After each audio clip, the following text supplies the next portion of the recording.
You will see a 10-year plan in some form or fashion by the end of this budget process. You want to emphasize it will still be just a plan. Things change, and the annual process will always be the point where we make actual appropriation decisions.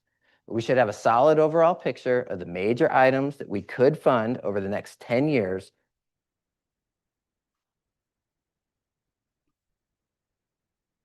I hate how that, you never sound how you think you sound, like I'm gonna go down a register, I think. That was a little high. Are we good? Technology side over here? Okay. All right, thanks. This is great. All right. So we also, just in time for this too, we'll also make continued refinements to the existing stoplight report. As I described to council last summer when we were prepping for the initial rollout, this is an interim report. Our old reporting system no longer worked. Our new one is not yet built. We are committed to making this version accurate and accessible in the interim, and you can expect to see continued improvements in that area. Finally, we're working on improving the CIP website so that we can collect and share information on major projects that the stoplight is not really suitable for. These projects are exciting and great work is being done, and we want to be able to share that whenever possible. So with that, I want to move quickly through an update on the current process, and then I'll hand it over to Director Flora before we move on to our project overviews. Again, next slide. Here's a reminder of where we are in the process. So if you are following along, it's the one with all the dates. That's where we're at now. So we received all of our project submissions in January. This is anything that needed additional funding over the next 10 years. Just on Tuesday, this past Tuesday, seems like forever ago, but just on Tuesday, we finished the last of our committee meetings. And so this is where departments get to come up. They present every single project, give us details, let the committee fill in some of the blanks while we're doing our scoring. And right now, I'll be collating, not right now, this weekend, I'll be collating all that information to prepare a prioritized list. Then we'll be working with finance to load whatever needs to go up into the debt model, work with departments to make sure we have the right numbers because things are changing. And then in March and April, we'll be back with y'all rounding up with recommendations in May. So I want to give you just an overview of what we got in our submissions. For additional FY27 appropriations, we got 70 general capital projects requesting over $200 million. There's an asterisk on that number because those numbers are going up as better estimates come in. They're going down as we're identifying alternative funding sources. So that number is going to move along with my podium here. And sorry, my eyes are also going bad, so I'm going to need to just grab that. Hey. Okay, great. Thank you. Just give me just a second. I'm sorry.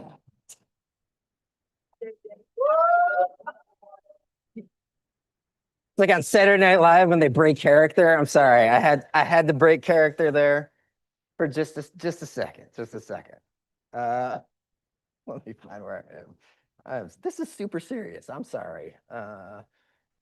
Let's see. All right, so this number will go up. We said it'll go down as we find alternative funding sources. And then we also have the equivalent water and sewer and stormwater numbers. Those projects are, of course, already supported by fees, 10-year rate models. And so it's not what we're focused on primarily, but we will get to talk about one of those later. So again, we are focused on providing the funding needed to get existing projects over the finish line. We're also really emphasizing maintenance of existing assets. One of the things that we're trying to gauge that a multi-year outlook will really help with is project readiness, right? We don't want to be tying up funds on projects that aren't quite ready to move. So that's something that we're working with our project managers to improve our understanding of. If a project is important, but it doesn't immediately need funding, we can now better plan for it in future years. And of course, deciding on which of these big future projects that we want to reserve funding for is a really important piece of this year's process. And, so I'm sorry, it's someone else's slide. It's not even my slides. All right, so we're on the challenges slide for those of you following along at home. But the challenges this year, honestly, they're similar to the challenges that we face every year. We have, again, received more funding requests. Oh, this is great. That's it. That's it right there. So now my line makes sense. I could have left the years off the top of this slide because these are similar challenges to what we face every year. We do have more requests than we currently have projected capacity for. Again, we're working with a timeline, but one of the things with having an actual 10-year model is if you reserve capacity in out years, that is limiting some of the things that you could do in the current year. So that's what our annual process is all about. I did mention some of the existing projects with increased cost projections. I don't have a great sense of if that's worse this year than in previous years, but it's definitely an issue this year. Many of our projects are coming back, even projects that we just approved last year with higher estimates or needing additional funds. So we're working with project managers now to identify which of those are real, which of those are scope changes, and make appropriate decisions and recommendations on those. And then I did touch on the balancing of immediate needs with our future capacity. Reserving 50, 60, 70 million for a large project in an out year does have an impact. If we have a real model, it will have an impact on what we can comfortably recommend in the current year. So we want to be sure that we're not too conservative, but we also don't want to be making recommendations, putting things up here with the makes it appear that we are going to do something and then keep coming back needing additional resources to actually do it. So that is, will continue to be a moving target. All right, so I think that I've hit everything there. So I'm about to hand it over to Director Flora. I know that was a little choppy, apologies. Are there any questions on any of those big topics that we just hit? I'll also be back at the end if you want to hear the rest of it first, okay? Director Flora, are you ready? Okay. Quick question. I'm sorry, Mr. This may be I'm going to ask the question generally and maybe talk to department directors later. But CIP is just one of those things, the projects within our CIP. It's just one of those things that are directly tied to resident experience. And, but the process to addressing those projects does not relate to human expectation. And I just want to, I don't really have a question. I guess I'll make a statement. I hope that we are exploring, which I know we have very capable staff, so this is not a swipe, but I hope we're exploring every possible way to look at the entirety of the process to getting these things done quicker at a more efficient cost, and whether that's through a policy lens or whether it's through innovation, whether it's through technological enhancements, augmentation, and whatever resources out there that's possible. I just want to make sure that we become very allergic to business per usual or the status quo in how we address public infrastructure or whatever projects there may be. And I hope that we have a culture of always exploring the cutting edge way of meeting the expectation of the person who's not a technical city employee or an elected official. We tend to get caught up in this is the way we do it. And I just want to make sure we have that culture of always trying to find the best way to address something.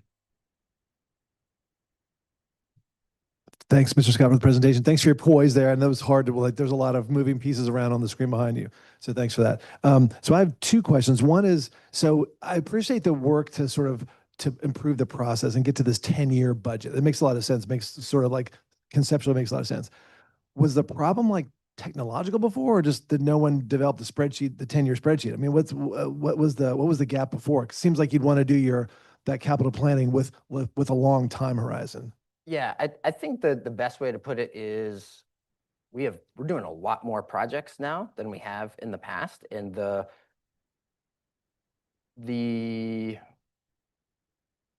are able to do more. We are able to be more rigorous and have the plan mean something more than it used to. There were always plans, right? Actually, one of the projects that we're going to talk about was on a long-term plan, and now it's a short-term, right? It's a project that we're going to make decisions about very soon.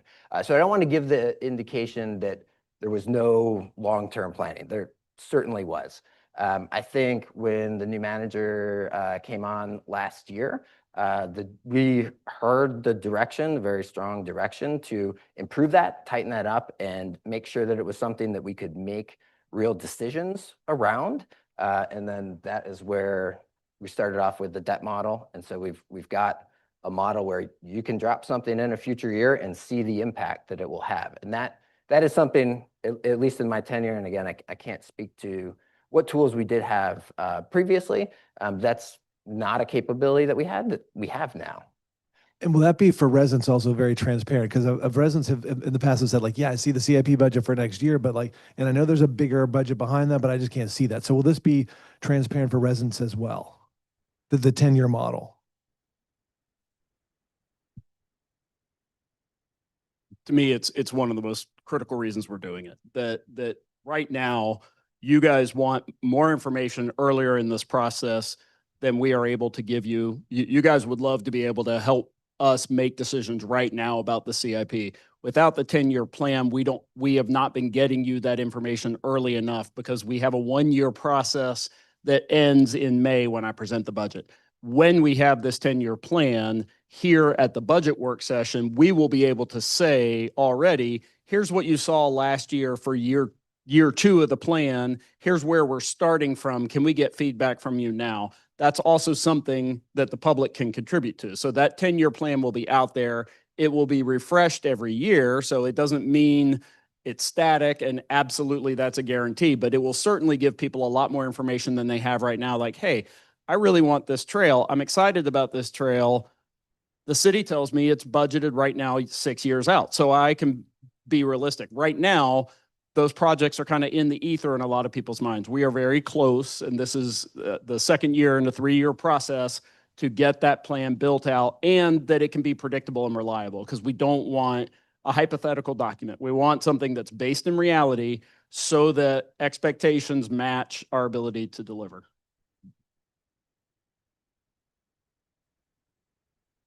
Thanks. I appreciate that explanation, Mr. City Manager. So that would mean, because I'm looking at the timeline here, which shows that for this year, April, our initial recommendations to the manager, then May present that to City Council. So essentially, we're having the first budget hearings right next month, and like citizens, no one has seen the CIP. So next year at this time, will we have that? We'll have that stuff that we can look at these retreats, and also citizens will have for the first budget hearing, right? Okay, thanks. So actually that was close to what I was going to ask, but I just want to do a little follow-up. So my understanding is that we do the CIP in 5-year increments anyway. So next year we will have the 28 to 32 by the time that we have our 10-year plan. So it's not problematic that we're not getting the 10-year plan prior to us having the public hearings and talking about CIP this year. We are trying to be get the information together as early as we can. It's not different. Right. There would be no capacity to like hold off on some of the stuff to wait for the better debt modeling that's coming. We're going to make this decision this year, then we get the better debt modeling, and this is going to serve us in the future. Yeah. So the plan will be, I mean, we're building the plan now for y'all to see. Yeah. So that is part of the process. So it will be filled out. It will be 10-year plan in March, April, May. Like Oh, okay. you will see that. Yeah, Oh, this year. great. Oh, Yes. this year. Yes. Okay, thank you. Yep. Okay. But not in time for, right. Not in time for Correct. the first budget hearing. Okay, Correct. but before the first budget is passed. Okay, Yes. thank you. Yes. Sorry if that was unclear. Thank you. I appreciate this. This has been something I know staff, all of us have had kind of honestly complaints about over the years. Partly because residents reach out and it ends up being this really hypothetical, theoretical thing. And then folks can't really depend on when is this going to show up in my neighborhood. I would like to have a better understanding, like the thing that I see pretty regularly or as experienced as a council member is that construction cost overrun. So we think it's going to cost a thing. And then many months later, the thing comes back and there's an adjustment and it delays everything. So within this model, are we doing that real? I don't actually care if a thing is more, I mean, I care, but what matters more to me is that we funded it with the realistically, even if it's a 30% increase, I'd rather know that and like spend less because it ended up costing less than not putting enough in there to give it enough juice to get it off the ground in the first place. And then constantly having to like nitpick things. Because the nitpicking is where I think residents get, quite frankly, pissed off at us. And so that's the part that in the model or how, I don't care. I just need it to be better. So that's how I certainly experience it. And I have a feeling that that's definitely how residents experience it. So whatever is coming, that needs to be very, very realistic. And there's been construction, like everything's been more expensive since COVID. We're 6 years out. March 13th is the 6-year anniversary since COVID shut down. Nothing has gotten cheaper. Nothing is probably ever going to get cheaper at this point, it seems like. And so that's just the reality of it. And we need to be okay with it.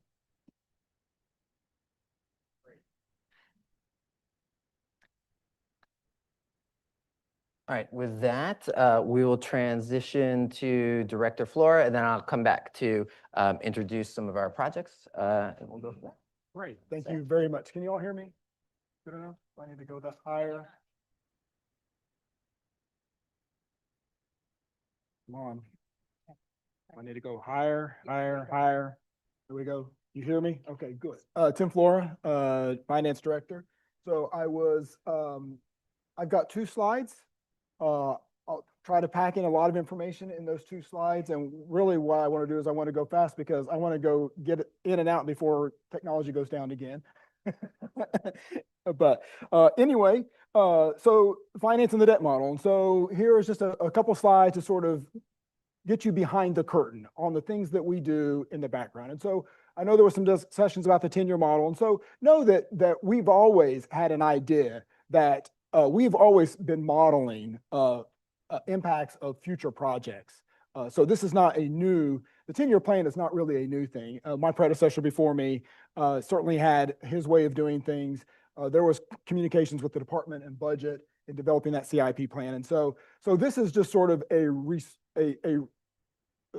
new and improved version from my standpoint, because when I came in, we were looking at a model that really was just modeling debt. And so which was very confusing for me because it never really showed the impact of the other revenue streams that were coming in. And so what we've sort of done is we shifted from just specifically a debt model really to more of a cash flow model. And so I think that's a little bit key because now we're able to capture impact fees or grants, funding from the county or other sources.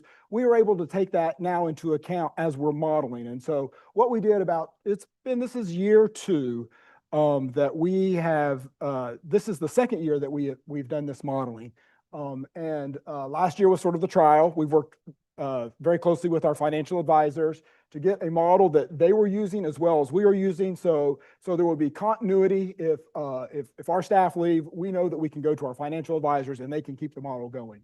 Some of the improvements that we did with this model was we now, as we are building out the model, as we're getting the projects from the departments, we're working with our partners in the budget department, we are able now to pretty much load the model and we can, as price adjustments, or we can turn off and on projects to see how we can sort of maximize the financial resources that we have. And so really the role of the finance department really is to identify the capacity, right? That's the big, what is affordable to the city? Well, there are a lot of factors that go into that. And so the debt model sort of takes a lot of those factors. It takes the inputs that we have, the credit profile, our existing debt, the projects themselves, the CIP projects themselves, and we sort of put all those inputs in, and then it spits out, sort of what our property tax rate impact would be, what the impact is on our fund balance, the compliance with our policies and targets, and our credit rating impact. And so at the end of the day, this model helps us stay within those guardrails of ensuring that we have good fiscal controls in place, that we are going to maintain our AAA credit rating, because again, you've heard me say it multiple times before, with that credit rating, we get the best rates possible, so it's the most effective use of these assets. And so, I will just highlight briefly, we're always looking at, so when we're having these discussions of the price escalations, and it's not just a matter of, oh, let's just raise taxes so we can do more projects. So that has an impact on our rating agencies. And so we are constantly looking, and through our model, it has like a scorecard for us that allows us to look at those different ratios to make sure that we are staying within the boundaries, to ensure that we are solid financially, and that we are on track with meeting all the needs that our human and capital resources, financial resources are allowed. So just a couple of those, ratios we look at. We look at, a 10-year payout. So we want to make sure that within 10 years, we're paying 60% of our debt. So currently we're at 66.8%. So we're right on target with that. Our debt to operating expense, we want to be less than 20%.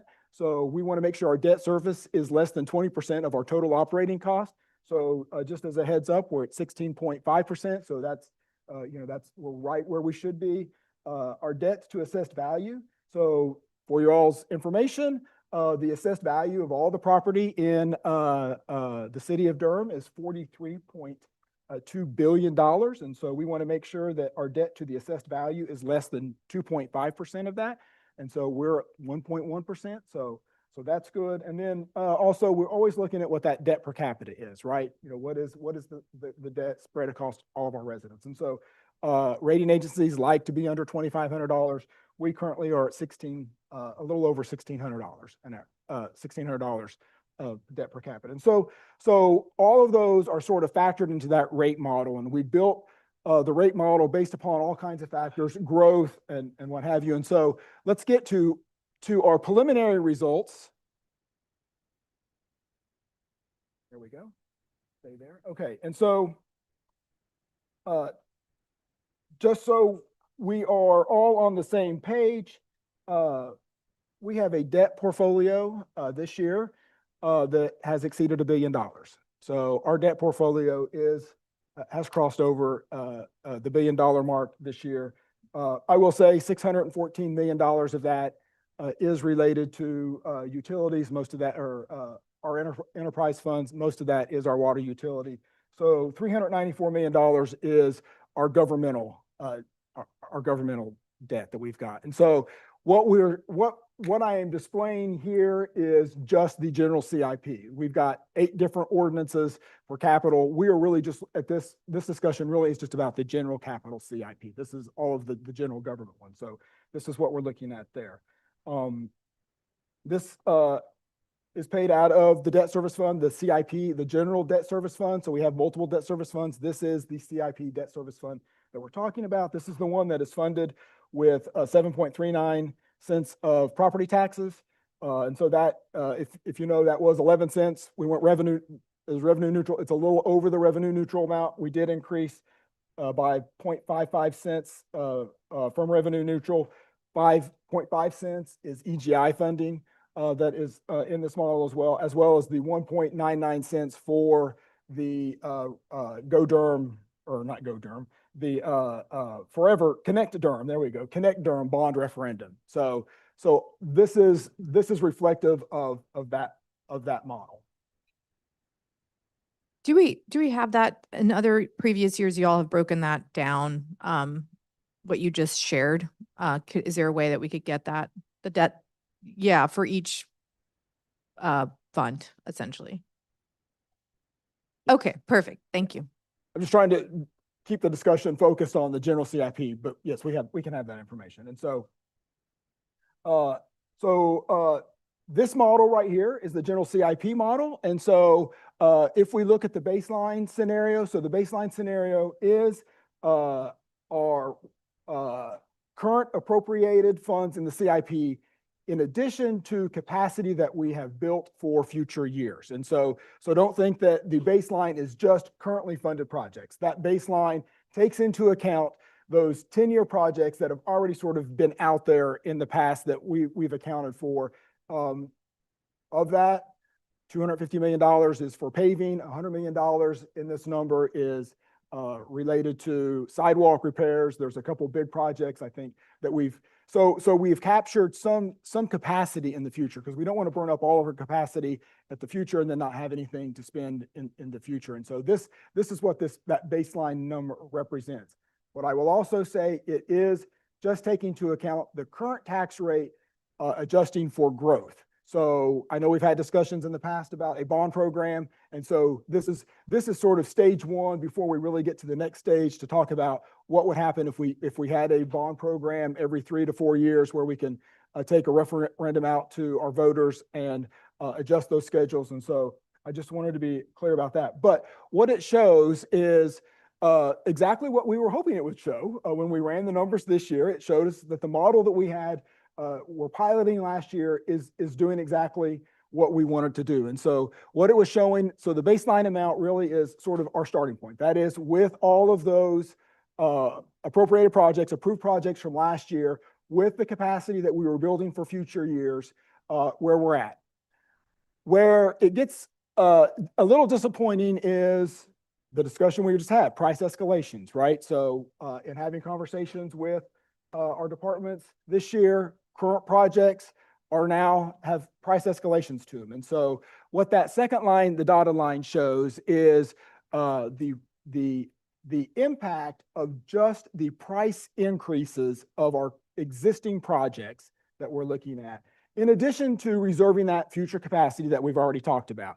And so if you can see, what we really want to do is we want to stay above the blue line, which is the zero fund balance number. And so right now we're at a fund balance of right at $48.9 million. You'll see there's going to be a little bump next year.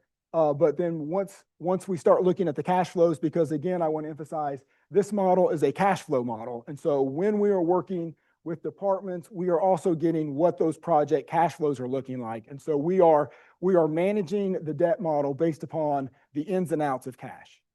So Mr. Flores, so thanks for explaining that. So the baseline scenario above that zero just means essentially that we have a positive debt service fund balance. We're not talking about the fund balance in our general fund, right? This is debt service. Just that fund. Right. And so if you take away for a minute the additional funding to complete the baseline, but just look at the baseline, what that means is we can cover those projects and the ones that we anticipate with the existing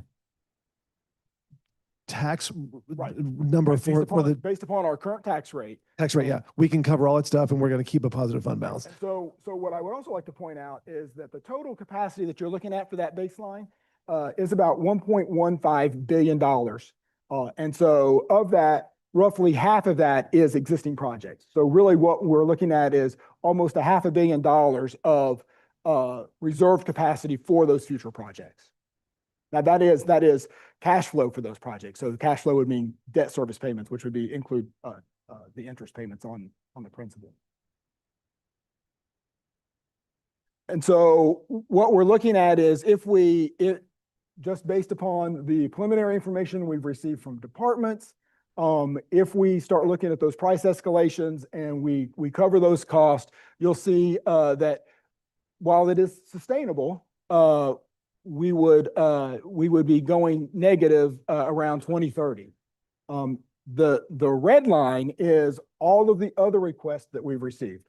I think I heard it yesterday, JJ say something about, we've got all good projects. They are all great projects. It's just a matter of, if we're able to do those projects, the impact of those projects, you'll see if we funded those, you see we go negative very quickly. And so Really what this model is to show is just what is our sustainability of our funding, what would be the impact. And so we would be able, and while I've not done those calculations yet because we're still fairly early in this process, is we can then calculate if we decided to do this, this would be the impact on the tax rate. Or, our other tax rate or other funding needs that we would have to suffice. But this is our model. What I'm really proud of the efforts that our staff have gone into the last couple of years, really incorporating that other revenue component into the model really has been helpful for us to sort of zero in on what that impact is. The impact is on the tax rate. That really is the gist of my conversation or my piece. Any other questions? Good. And I will hand it back over.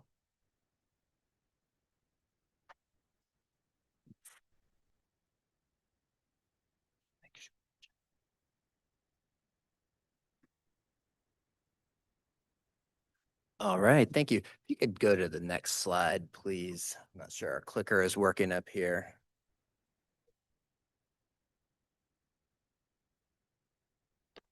That is tricky. Let's test this one. Okay, there we go. There we go. Great. So I'm about to hand it over to representatives from each of our departments. So we've selected a few projects here. These are projects that are currently under consideration through the FY27 CIP project. Some of these are old, some of these are new. All of them have upcoming significant requests that we're going to have to make decisions about. Different information that we will have to make those decisions. So we're going to hear about new sidewalks. So there's a major bike walk plan update that's happening right now, which informs the projects that eventually make it into the CIP through there.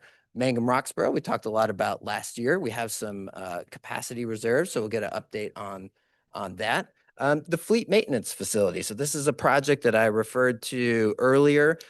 This was a long-term plan by the city. The city went out and bought some land in anticipation of doing this project. And now it's coming time to decide, are we going to do it? What's it going to look like? What's it going to be?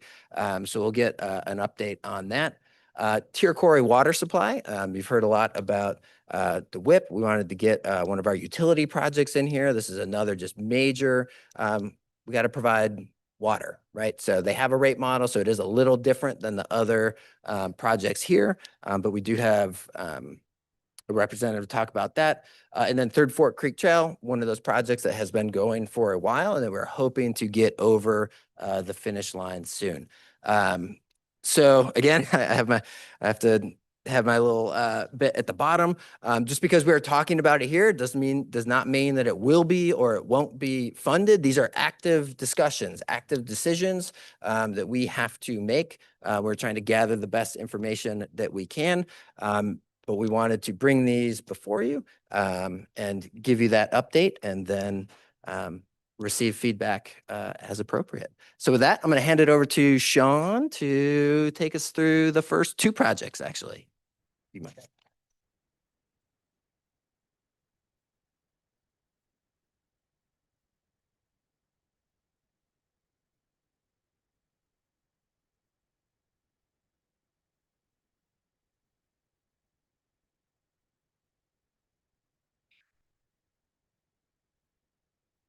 Can you hear me now? All right.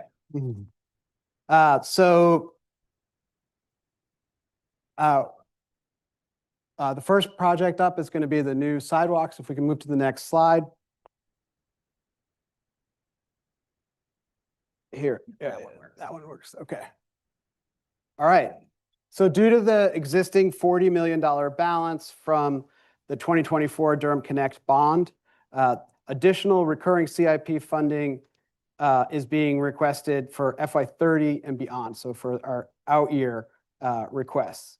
So the existing funding that was in the bond referendum will construct 12.4 miles of sidewalks in 25 top priority locations.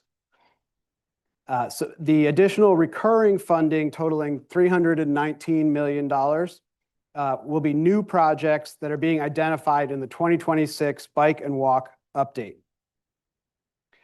Project-specific cost estimates for the bike and walk plan update are in the process of being finalized. The plan identifies 20 priority sidewalk or shared use path corridors and 25 sidewalk micro gaps. So we've been working with our partners in environmental and street services, and we've developed cost estimates. Our base cost estimate for design, right-of-way, and construction is more than $10 million per mile of new sidewalk.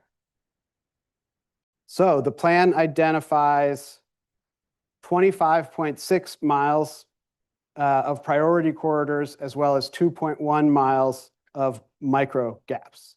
So when you add all of those miles and you multiply by more than $10 million per, you get, and then you have escalation built in, you get to that $319 million figure. One of the key prioritization factors for the 2026 Bike and Walk Plan project recommendations is the city's Vision Zero High Injury Network, which uses crashes that were reported in Durham from 2016 to 2023 to identify a subset of corridors where a majority of traffic deaths and serious injuries occur. The project aligns with the City of Durham strategic plan, Thriving and Vibrant Environment goal, specifically the objective to advance carbon neutrality through the maintenance and improvement of existing infrastructure. The project supports several objectives under the transportation goal in the 2023 comprehensive plan. Intentional and equitable transportation investment, healthy, safe, and dignified transportation, accessible transportation, designing for everyone, and connectivity.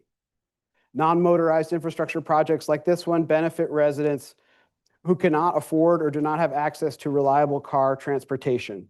Multimodal improvements also support safe, convenient access to the bus. Proximity to bus stops was a key prioritization factor in the 2026 update.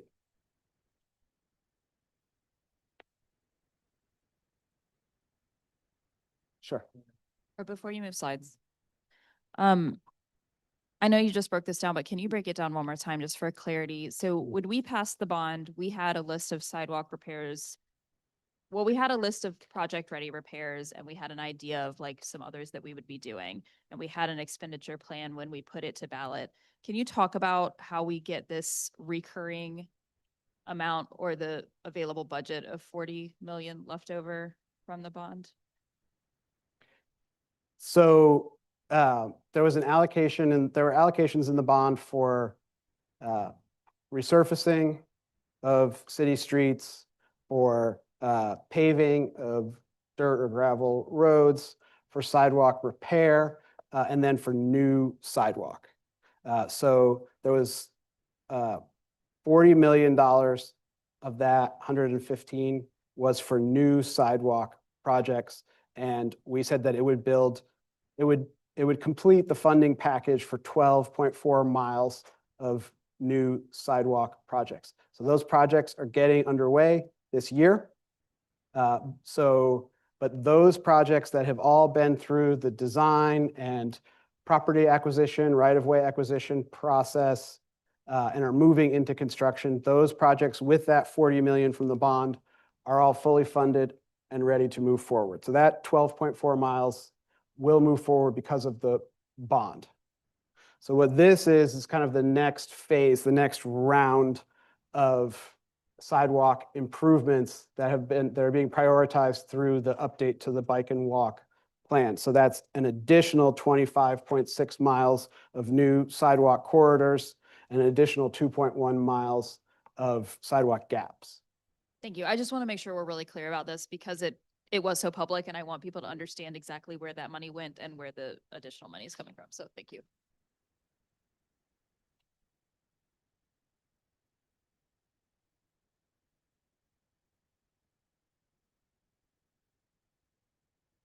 All right.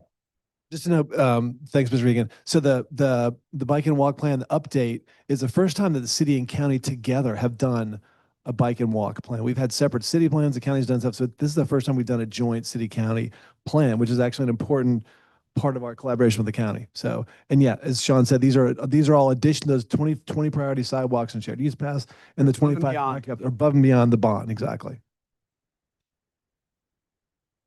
So you can see some of the scoring criteria.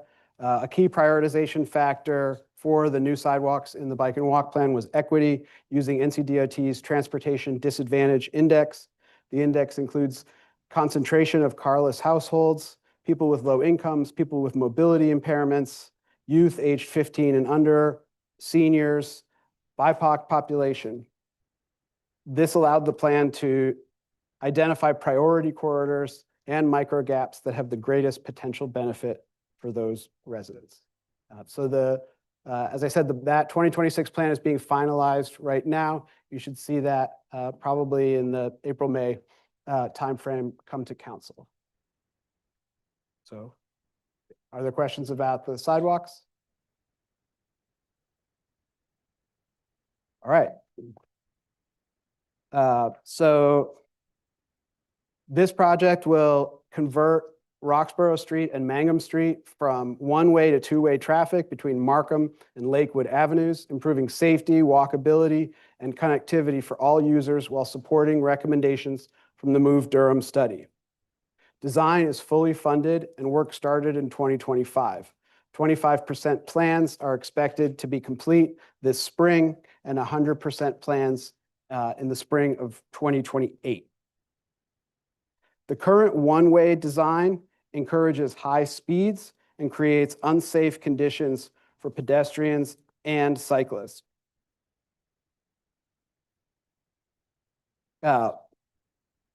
Especially as residential development increases. This project aims to calm traffic, reduce crash risk, and provide a safer, more walkable environment for all users.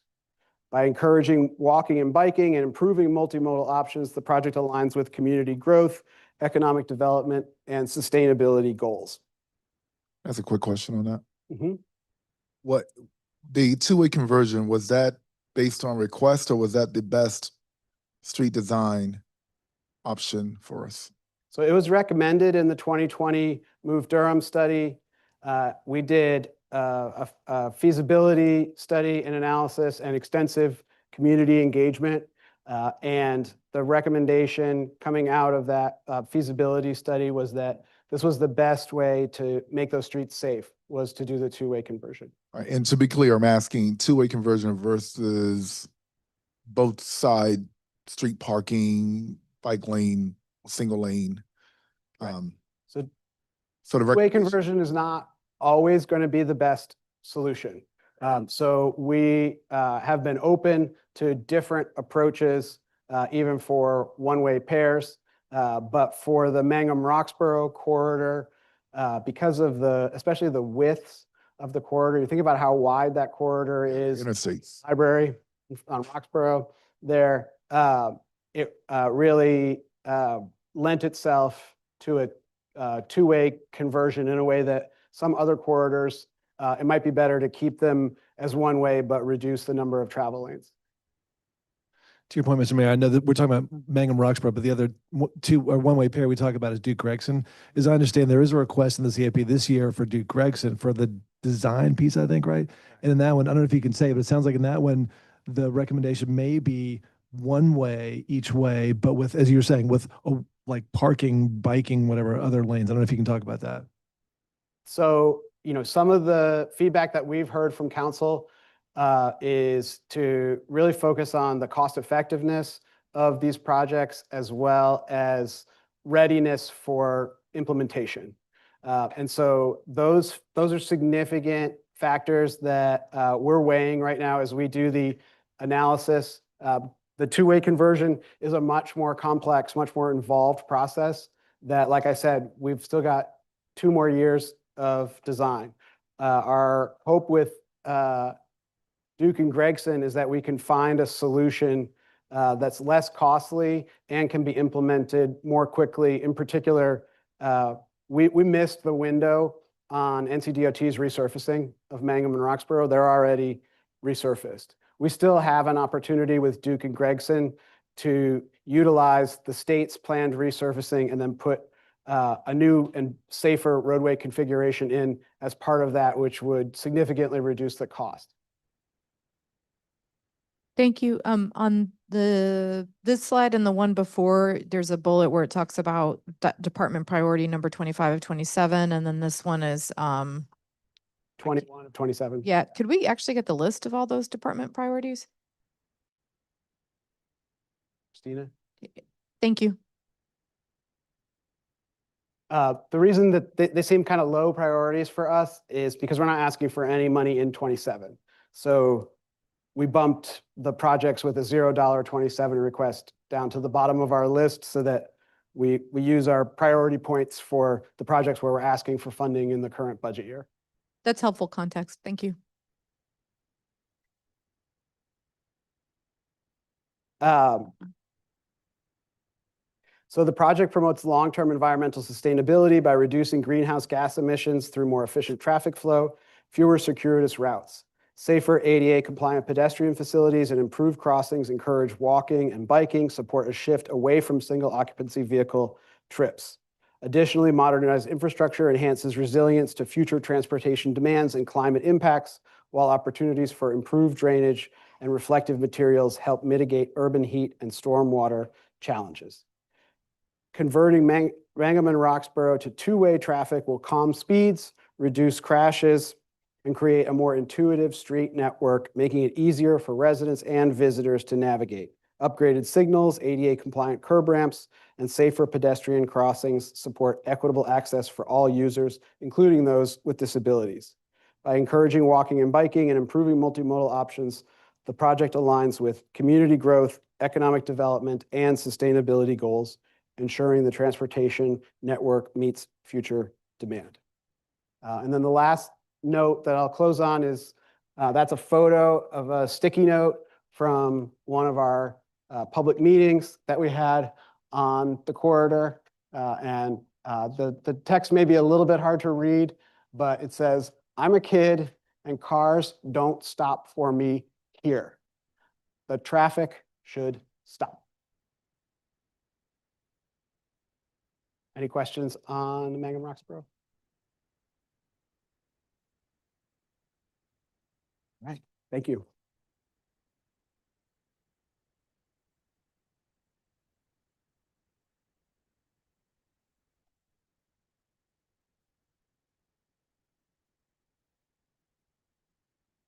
Good morning, everybody. I'm Henry Prosperi with General Services. Still good morning. I'm here to present a couple projects. The first one is the fleet maintenance facility. So as JJ mentioned, this is one of the projects that was originally in the long-term. What's that?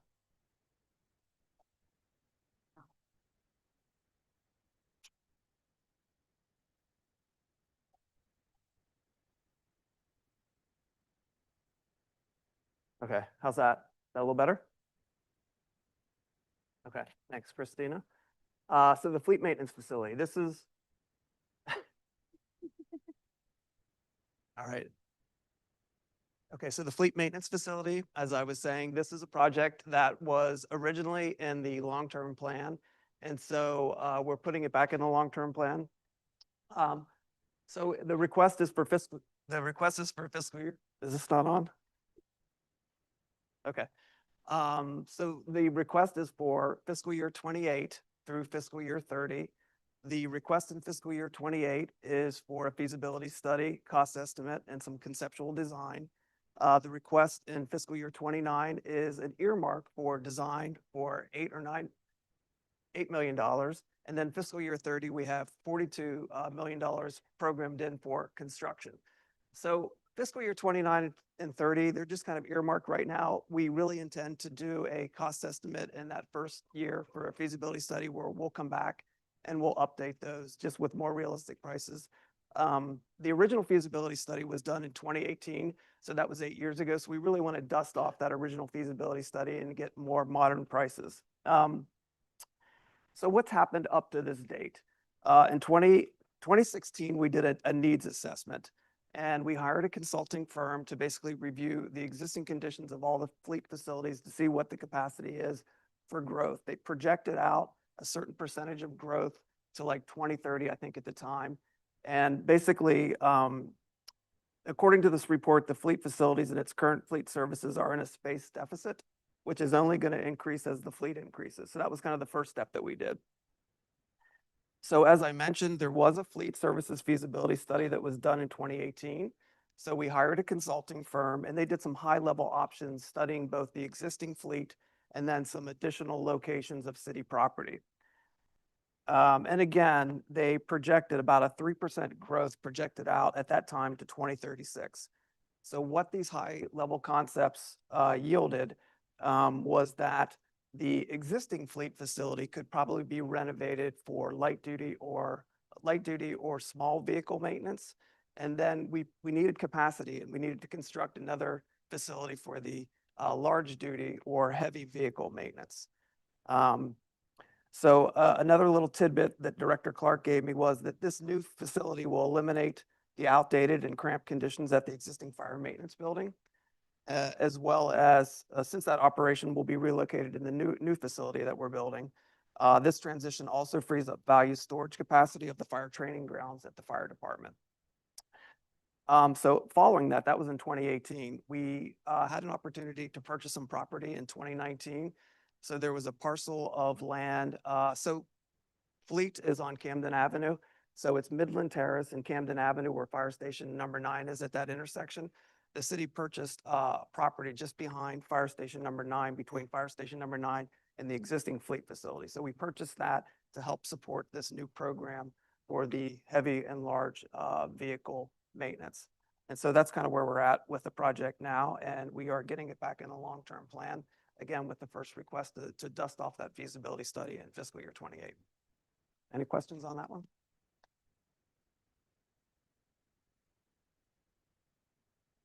I'm going to skip through the next slide because I'm going to also be presenting. Mr. Prospero, just one question. So, I mean, 42 million is a big number, right? It's a big number. As we're looking at sort of budgets. And you know, and certainly it's much easier to go to the residents and for things like fare free buses and housing and sidewalks. We want to make sure that our city staff have appropriate facilities to work in and that the fleet is like properly maintained so we can do the work. It's also a big number. So, you know, that jumps out. And I wonder, you know, what if we said we can, you know, cap it at 35 million? Do we need to look at some ways that we sort of, is this a Cadillac version or is this like what it takes to do it? So now it's hard for the council. We don't really have visibility in those kind of questions. We see a number there. So it's hard to know like what's included in that. So would love more information on that because it is a big number. Yeah, and I expect the number to potentially grow. So that number we pulled from the 2018 feasibility study. So, you know, again, I think that's a big asterisk because we really want to dive back in with the new feasibility study just to see the cost ramifications for the current market. So I expect the number to actually go up.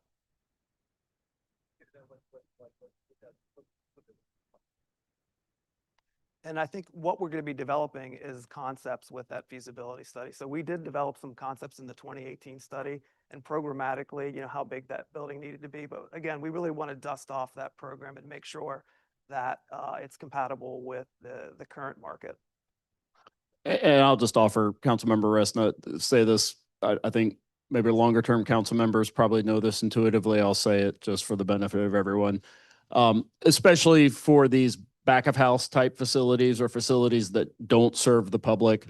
You know, I feel pretty confident saying that we never do the Cadillac, that we're very thoughtful. I think we do make investments that I think are wise in kind of long-term efficiency. So knowing that government facilities are going to be around a long time, a facility like this should be built for durability and flexibility.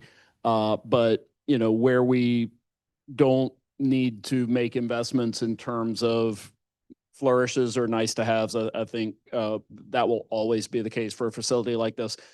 Very fair questions. Any of these projects, we're happy to sort of go in on a deep dive with council, but I would just want to, since the question was there, I want to state very publicly that's how we approach it. You know, our recent examples, you know, I would say, you know, if you look at police headquarters, which we built in 2017 or 2018, it's a very nice facility, but the finishes are basic. They're vinyl floors and paint on the windows. You know, we don't go to extensive measures to make these, really nice. Miss Lake has probably got a few flourishes that are public facing. And if you go and then look at the kind of private side of the building, it's a pretty straightforward, basic office building. So those are principles we take into all of these projects. Definitely putting money into flexibility, definitely putting money into sustainability. And that's another area the council could talk about. Those projects and future projects, one of the major cost drivers have been our commitment to make these environmentally thoughtful facilities. And so that is an area that has been a huge cost driver for city facilities recently and remains so. But it is also one that the council has strongly supported. Okay, I'm going to move on. I'm going to skip through the tier quarry who's representing that one. And I'm going to go to Third Fork Creek. So Third Fork Creek, this is, it falls into the category of an existing project that's currently underfunded. So in the fiscal year 27 request, we are requesting $8.2 million. Just some background about the trail. So the trail, it's a trail extension. It picks up where the current Third Fork Creek Trail currently terminates. It terminates at Southern Boundaries Park. And so we're picking up the trail from Southern Boundaries Park. We're progressing east, and it's going to be crossing over Cornwallis Road. When it crosses over Cornwallis Road, it kind of heads up Weaver Street, and it goes up Weaver Street past the center, and then it takes a pretty hard dogleg right down through some housing authority property. You can see at the top of the map there, kind of where that blue shaded area is. And then it works its way down past the mosque there on Fayetteville Street. And then from Fayetteville Street, it makes the American Tobacco Trail connection. So formally, this project, just before it makes the dogleg, the hard dogleg there, it went up Weaver Street a little bit farther. It connected to the American Tobacco Trail through Pilot and Otis Street. I think those are the roads. And so in 2019, we did some well, the engagement blueprint was passed in 2019, so staff went back out and engaged the public. And one of the results of the public engagement we did was there's a neighborhood kind of north of that dogleg on Weaver Street that wasn't thrilled with having an on-road facility kind of coming through their neighborhood. So we had staff go back and look at alternate routes. And it was determined that we were going to kind of go down through the vegetated area, and it was going to be a better rider experience as well. So that major alignment change, there was delays both with the design efforts because we had formally designed it with the former connection, but there's also a lot of cost ramifications because going through that vegetated area, there's a lot of environmental concerns. There's the stream, as you can see, kind of winds through those parcels at least twice. So we'll need bridges, pedestrian bridges for that. And then there's also wetlands and boardwalks. So we have to construct concrete boardwalks to accommodate that as well. So $8.2 million is a lot of money. It's actually been underfunded for several years. I think it may have been a previous CIP request that was unfunded. And so we're coming back because we're getting to that point where the project is about 90% design. So the next milestone is to get approval from NCDOT. Then we get right-of-way authorization, and then we begin the right-of-way acquisition phase. So in earnest, the trail is basically designed. And the next hurdle for the project would be the right-of-way acquisition phase, which we expect to take between 18 and 24 months. Bidding is typically about 5 months, and then the construction duration is typically about a year. So we expect completion. The date I think I pulled off the last Q2 quarterly report was May 30th of 2029. May 30th, 2029. So we expect our design approvals within the next month or so. So really the next project hurdle is that right-of-way acquisition phase. And I think there's 11 parcels that we have to acquire, 3 of which I think are through the housing authority property.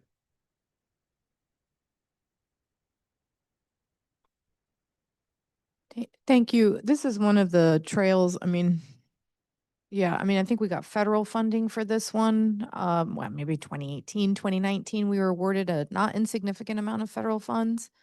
It was this one, and there was 2 other trails that we won funding for that year. R. Kelly Bryant. R. Kelly Bryant Maybe and the one. Durham Rail Trail. Yes, thank you. I think this is an example, and I hear what y'all are saying, but to me, I mean, this has been a project on our books since I've been on council, and this is my 9th budget. And so how do we, when we're dealing with CIP, it shouldn't, in theory, shouldn't take 10 years to build a trail. I understand what you're saying. I was on council when we adopted the equitable engagement blueprint. I remember having to change the orientation of the design, right? So it makes sense to me, but the other two trails are also not constructed. And they didn't have necessarily the same issue, right? So, Kind of did on the R. Kelly Bryant Bridge. okay. Yeah. But it's an example, I think, of when residents come to council and say things take too long. These are the examples. And we did get federal funding. So we had some Stipulation. right, yeah. So I guess that's when we're talking about CIP and we're talking about this issue. To me, these are three really good examples of how do we do a thing better, faster. Faster means less money total, right? And that's where I'm struggling. And when we're also looking at, people consistently say, well, why did Cary or why did Raleigh or how, and I understand there's pieces of that, but that at the end of the day, this is the crux of the issue for me. And I see Councilmember Burris and then Councilmember Kopak.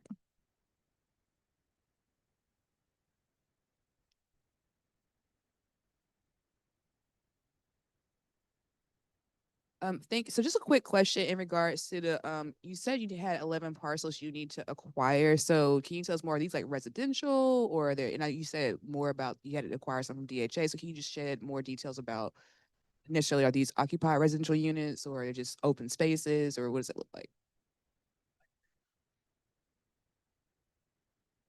Not sure I can identify all 11 parcels, but I know 3 of them are Durham Housing Authority. We need an easement down through the mosque property, which is right there where the trail kind of comes down to Fayetteville Street. I know that down through that corridor where it takes that dog leg, there is one private ownership there. And those are the ones that I have earmarked in my mind right now. So that's probably 5 of the 11. I think the other 6 are probably residential easements that we need probably more at the right of way. The trail primarily, it was an on-road facility before and we were going to require more residential, but I think going through that housing authority property, yeah, those are the big land owners.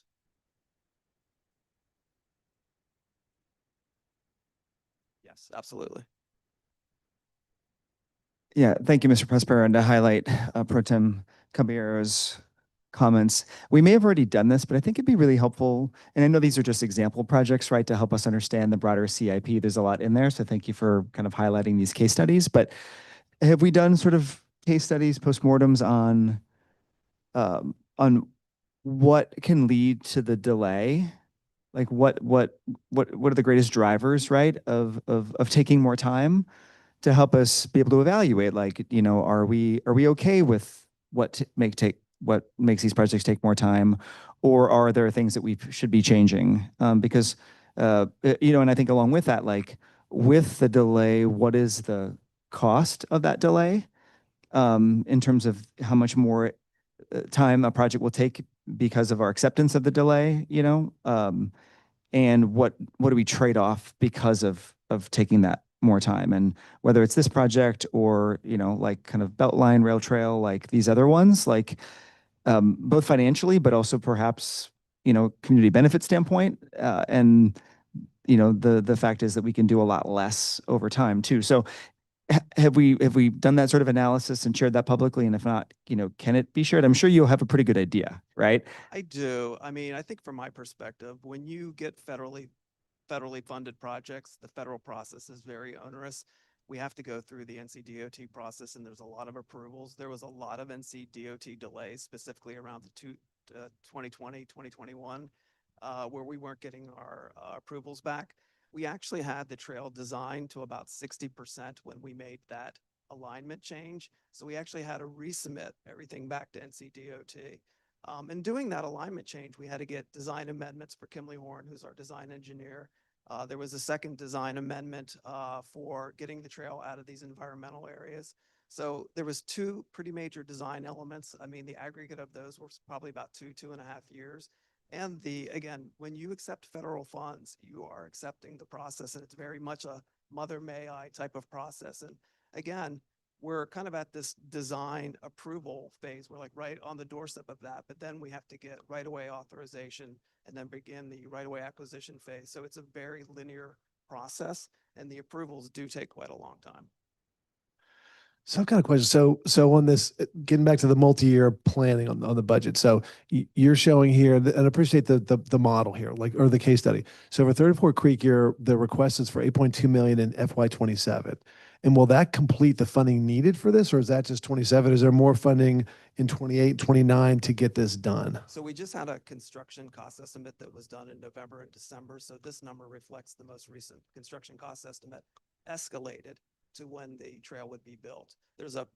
Right now there's probably a 20 or 30% construction cost escalation and construction contingency on the project that the engineers built into their estimate to anticipate future costs, because this thing won't be built till 2029. But again, is the 8.2 million what's needed to get it completed by 29, or are there additional CIP requests in 28 and 29? Now, this is the money that's needed to get it built for 20. This is it, okay. 'Cause- Yeah, it's all dependent on construction market. Yeah, what is it? Yeah, you got it. Is part of, like, I guess my question is, in terms of completing things and sort of what's taking so long, is part of the challenge that we've got so many projects that we sort of tend to like line up, well, we'll do like, several million this year, we need several million next year, that we sort of like think about like, what if we had less projects and said, we're going to fund it all right now, would that speed up delivery? I mean, I think it would push more local dollars to the projects. I mean, again, this project is federally funded. We have a 80% federal and there's a 20% local match, right? I mean, if we could fund these projects all with local dollars or through a bond, we would get them built much quicker. And I think that maybe is the model that we're hearing about, like in Cary. Like, how does Cary build their trails so quickly? Right. I guess that's where, and I think we had to do this through the TPO. I think the City Transportation Department did this, where we were using federal dollars in a very inefficient way. And we were, and I think Sean can probably bail me out here if I'm saying this wrong, but essentially you're just putting little pennies in, and it's just not funding the thing, and it's just dragging it out, and then the thing costs more in the end anyway. So I guess my question is it worth chasing these federal dollars if at the end of the day we dragged it out anyway and we're having to throw more local down the road anyway? And so that's when I say I want real conversations around CIP. I would actually, quite frankly, rather do less if it meant it got built faster and people could actually use it faster. It doesn't do anything to anyone to like dangle things in front of their faces if they're never going to get anything in the end, and then they're just mad. So I think that's when I did flag this for Christina and Bo a couple of months ago. It's like, I need some serious analysis in what is it going to get in the ground faster. I think, especially with the tax rate that we're asking folks to pay in our community, they deserve to get access to the nice thing as quickly as possible. And if that means that you only get 5 nice things, it's better than saying, oh, let's dream about 20 nice things and you got 0. And that's essentially the conversation I think we need to have. I think that's a very realistic strategy.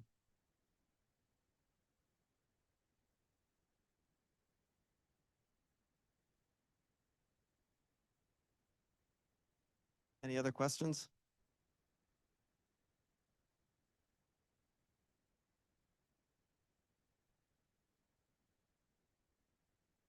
Okay, thank you.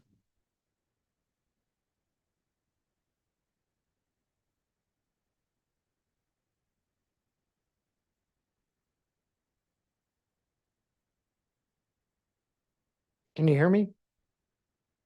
Right.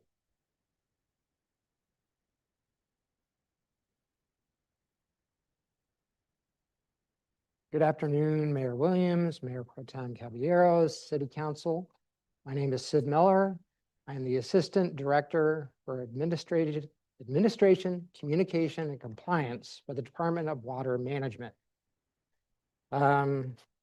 So I know that we can all smell lunch, but this is important, right? And it's awesome that we get to do this work.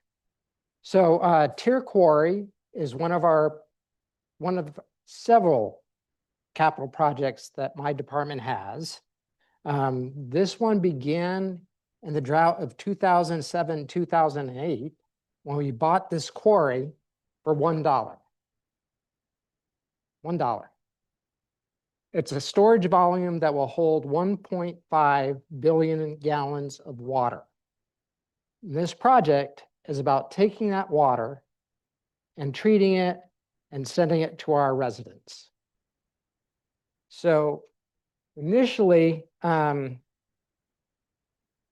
for this next fiscal year, we're actually only asking for $500,000, which will be for easement acquisition. Does this have a pointer? Anyway, for easement acquisition for that, you see a transmission line, that green line.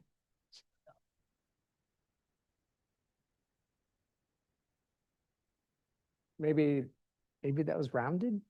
It's actually $500,000. That's in FY '27.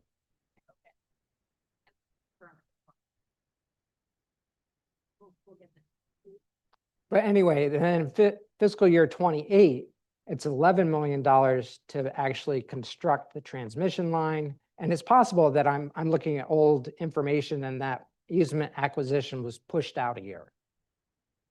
And then in fiscal year 31, we're actually going to construct the raw water intake and pump station that will deliver the water through that transmission line. So that's, in general, what the project is.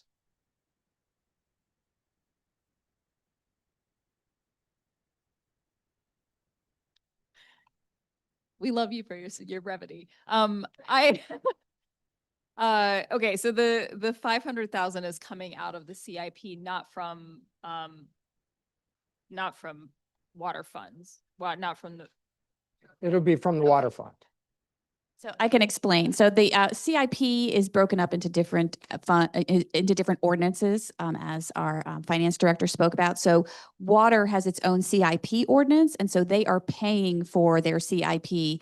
We put it on a CIP because it's a multi-year ordinance, but they are paying for it out of their fund, and they have a rate model that includes CERC. Yeah, I'm just making sure that includes not only their infrastructure, but also all of the studies that are related. Yes, it would include all of that. And so whether it be paid for out of their operating ordinance or whether it be paid for out of CIP, it would still be coming out of that fund. It's on, exactly. They have a rate model that includes many years out of all the needs that they have for the water system.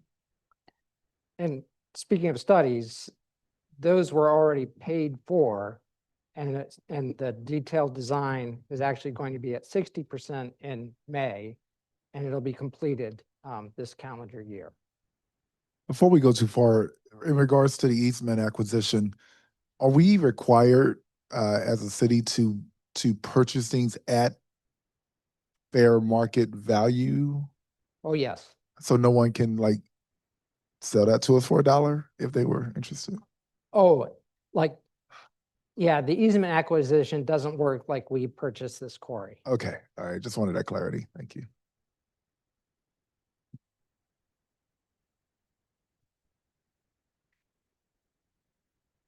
That's all?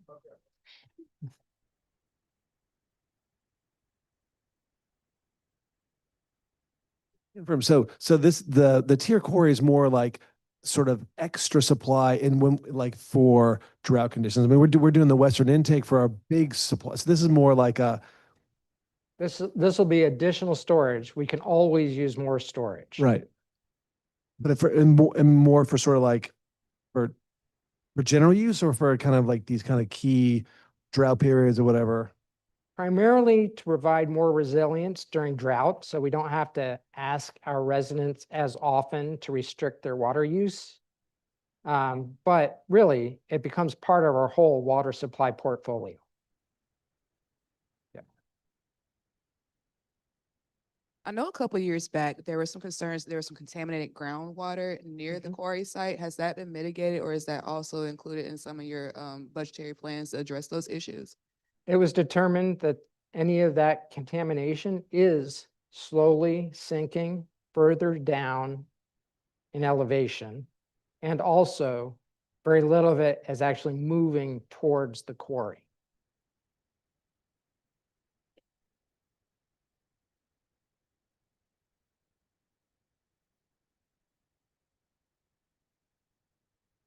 Thank you.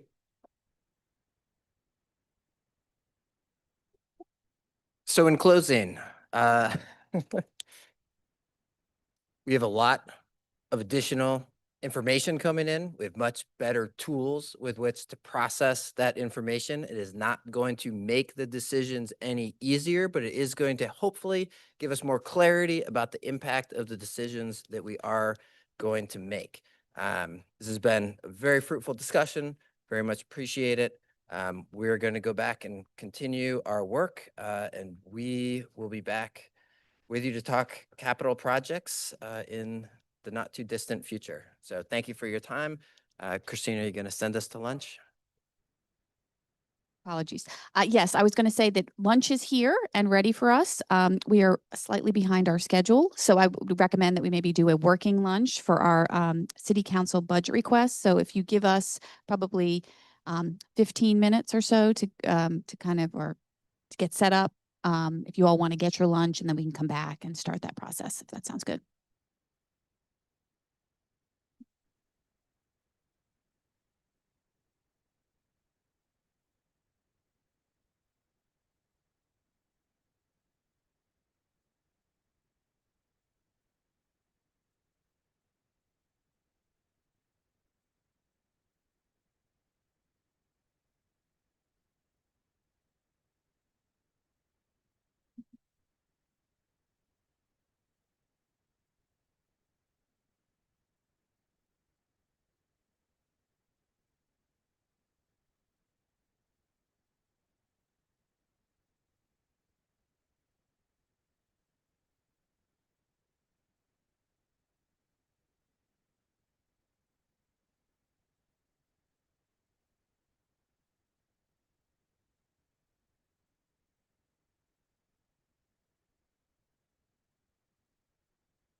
Okay, I think we're ready to get started with the first presentation of this afternoon. So as we said, these are going to be working sessions that we have for you. And so the first one is City Council budget requests. I'm going to turn it over to Lindsay Gavin, who runs our I team in the Budget and Management Services Department, and she is awesome. And so she's going to take it away and lead this conversation with you. Great. Can you hear me on the lavalier?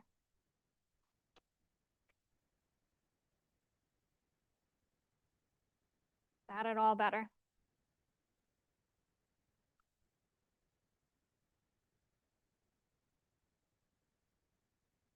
Oh, okay. Is that better? Okay, great. All right, good afternoon, everybody. As Christina said, I'm Lindsay. I manage the innovation team in the budget department, and I am here to kind of facilitate walking through the council budget request priorities. I am going to talk a little bit about the methodology that I use to present to you all the list that we've got for you today. Christina, did we pass out the handouts? I can pass those out.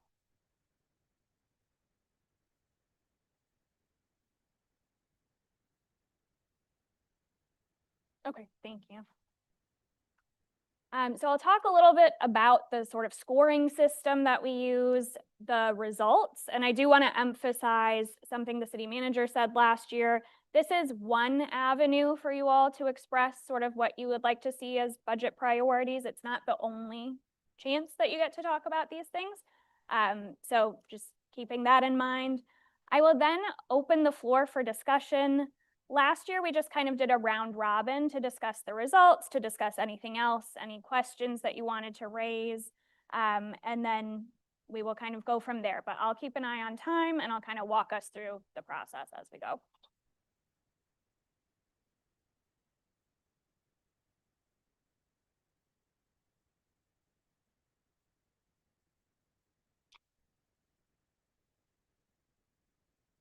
All right. So this year we had a total of 14 city council budget requests. All of you were asked to prioritize all 14 of those. The way that the scoring system works, so this is just an example up on the slide. These are not requests from this year, but the way that the scoring system works is whatever you put as your top priority gets 14 points, all the way down to your lowest priority just gets 1 point, and then it's kind of summed across everyone who was able to do the prioritizer. We had 6 council members complete the prioritizer. So to give an idea of sort of range of what I'm calling points here, if everyone said the same budget request was their lowest priority, that would get 6 points. If everyone had the same request as their highest priority, that would get 84 points. This is sort of the total possible range of points. The actual range of points that we're looking at when I look at how everything shook out is from 19 to 70 points. So you can see that's shrunk a little bit, but still a decent range. You don't need to read the projects on this slide necessarily. I just wanted to give you an idea of sort of the points distribution, how this shook out. We have less requests this year than last year, so a little bit tighter of a distribution. You've got the ordered list in front of you that we'll kind of use to refer to today, but this is what that distribution looks like. Then what I do is I look at where there are natural breaks in this distribution. And so I have put this into 4 categories. So there was one project that naturally broke away at the top of the list based on all of your priorities. That I'm calling highest priority. There's then a category that I'm calling high priority, moderate priority category, and then a sort of lower priority. So I'm going to go all the way through sort of each of those categories, and then I've got a couple more analyses at the end, and then we'll start discussion. But the project that scored the highest on the prioritizer was the alternative shelter request. That one had a prioritization score of 70, very much broke away from the other projects. The high priority category has 5 projects in it. They are enhanced emergency repairs, eviction diversion, immigrant legal defense fund, and mayoral items, and then OEWD YouthWorks staff and YouthWorks low-income household stormwater mitigation support. I believe we got a note about the budget for that one being a little bit lower than what's listed here, but just to give you an idea. Yes.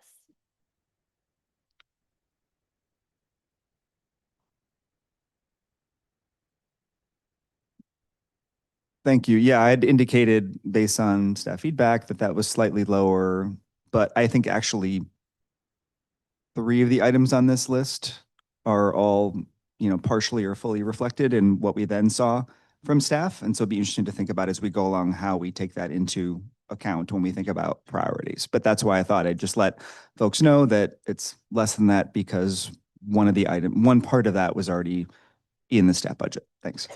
Thank you. Oh, sorry.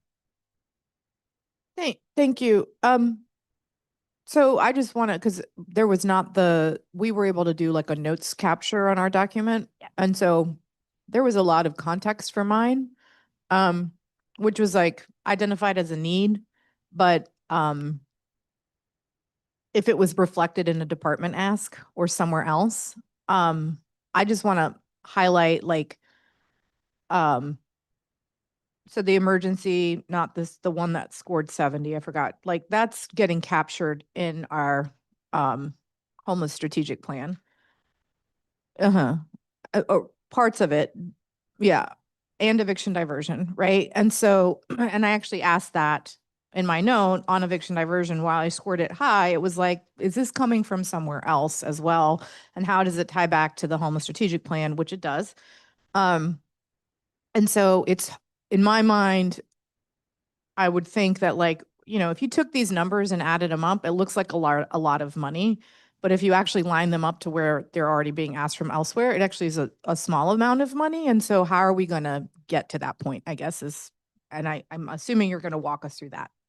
A little bit. I definitely have all of the questions captured. When we do the round robin to talk about the requests, I would be happy to sort of touch on those questions, and there are some department directors in the room today too, who we can also kind of source for some of that information. But we have captured all your questions, and we do have notes. The other issue I want to raise too is that I think last year we did this and we had like CIP and budget together. I think there was some suggestion that this year we would sort of separate out CIP and on budget stuff, but we've not done that. So we do have CIP and budget stuff in here too. So a little bit of apples and oranges. So I don't know if we're going to address that as well. We do have them both in there today. I don't have any slides with them separated, but it is something we could follow up with. I mean, it's something we did talk about last year. So it's something I think going forward, we should address how we as council with our request, how we can prioritize both CIP and on budget stuff. Yeah.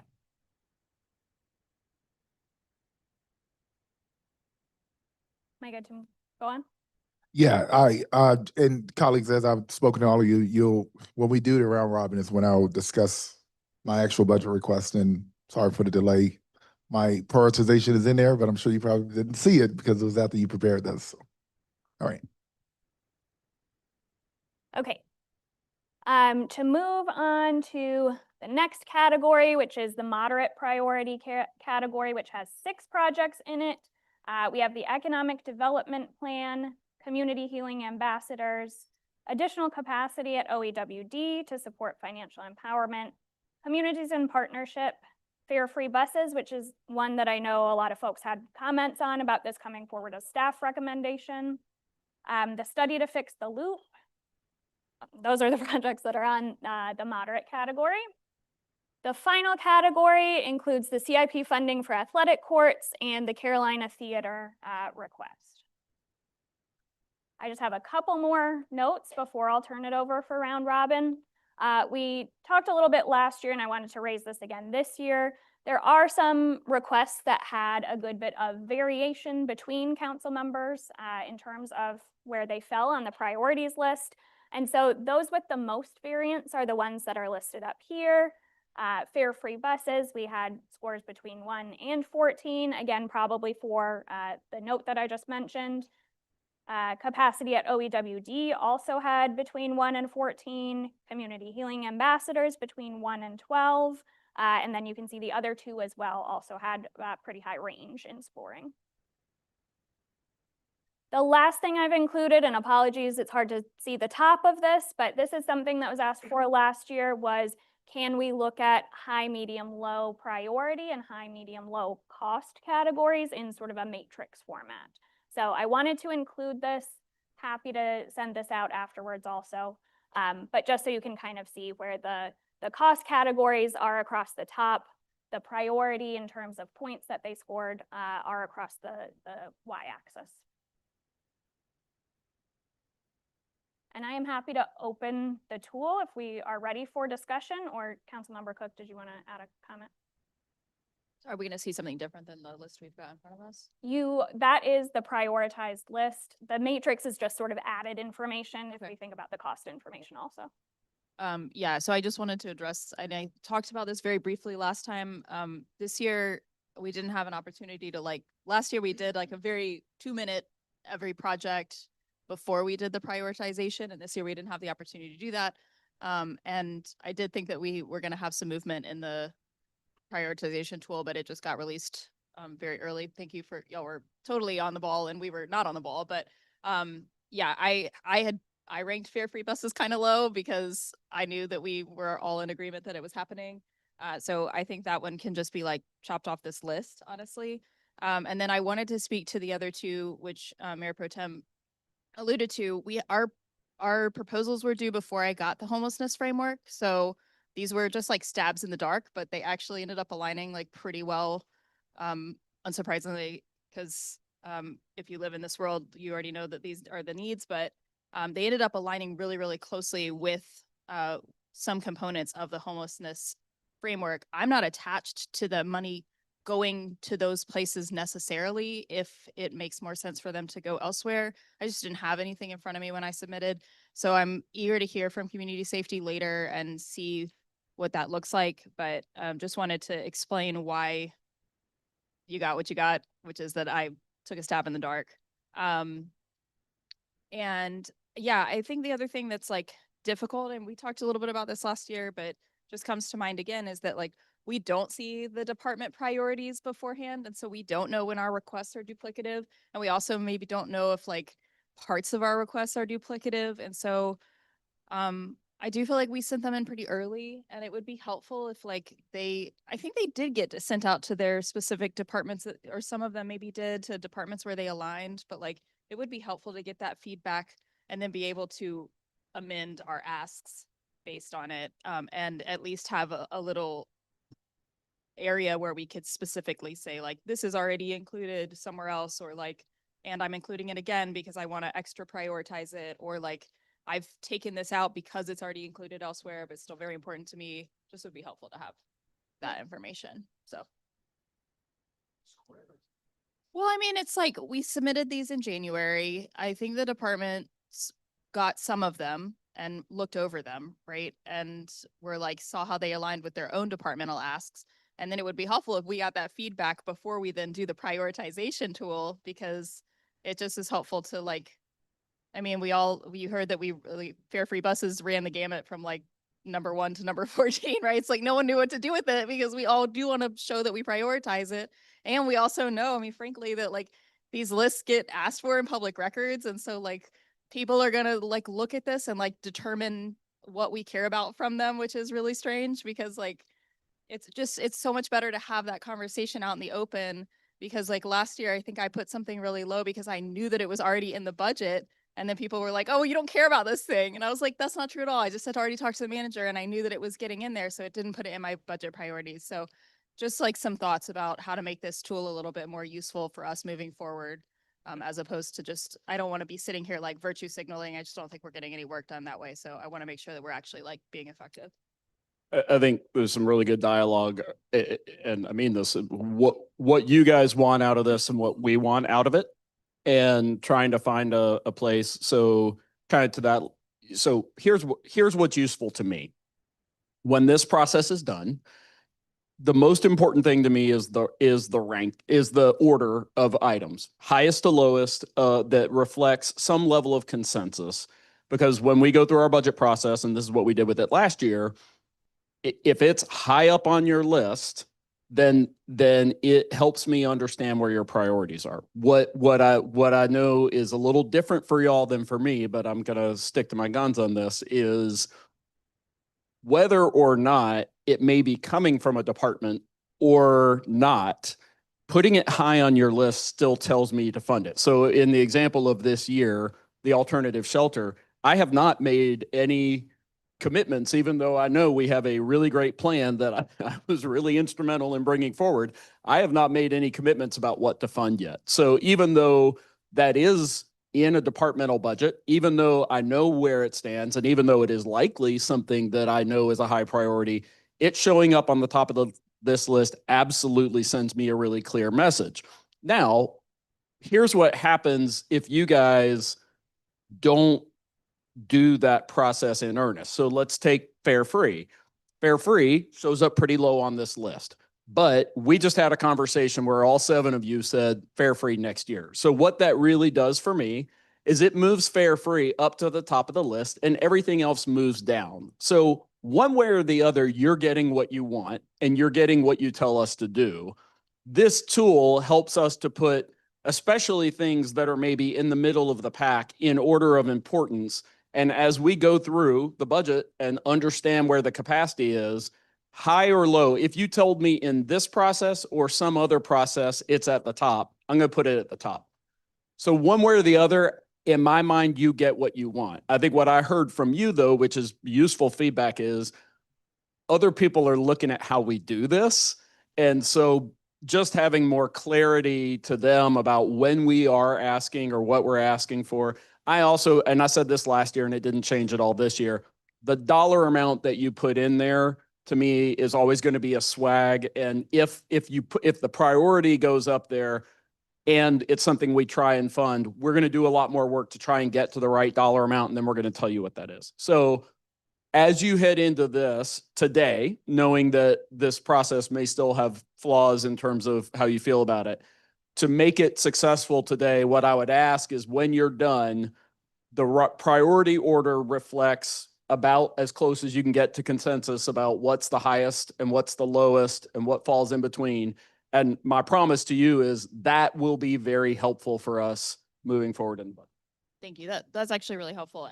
And so I guess my only thing that I want to say is, like, when I'm thinking about departmental feedback, I put these 2 things that may or may not kind of align with the framework. But if I had the option of just like funding some amount of dollars towards the homelessness framework, then I would have ranked that number 1, as opposed to having to like put weird projects and like put them in an order. So that I think is where it would be helpful for us to like sort of have some consolidation. But that makes total sense. And I'm glad you heard about the Fare Free buses, because I would have ranked them higher if it was like, what is my actual priority for the budget?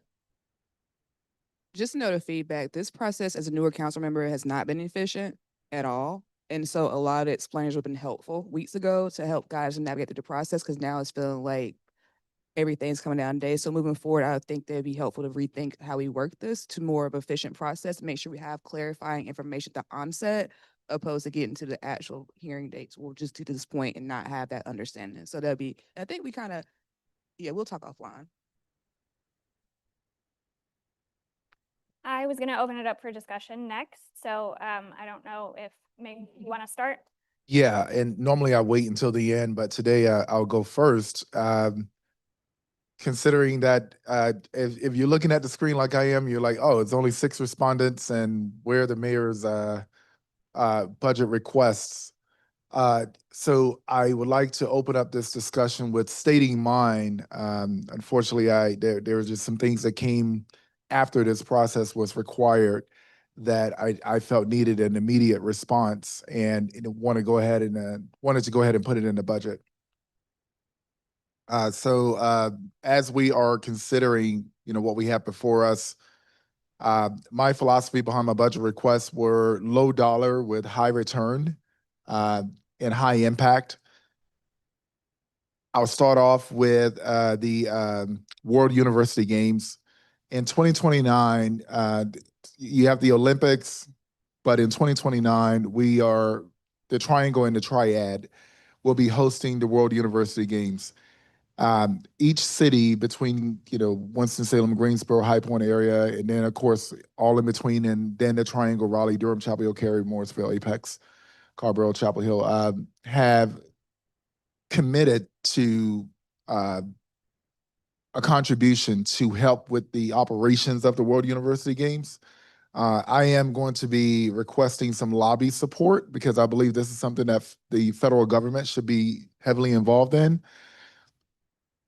But we will have thousands of athletes from around the world. It is going to utilize almost every athletic field between the Triangle and the Triad. Our ask is the organization's ask to us is about 150 to 200,000. And so I was trying to request about 50,000 per year to get us to that point to fiscal year 2029. So that's why I requested that. I requested it last year, requested it again this year, just so we can make sure we do our part. Other cities have did theirs. And there's going to obviously be a high return. Every hotel is going to be at capacity for over a week. And of course, the organizations will be staying local and shopping local, bringing thousands of people here.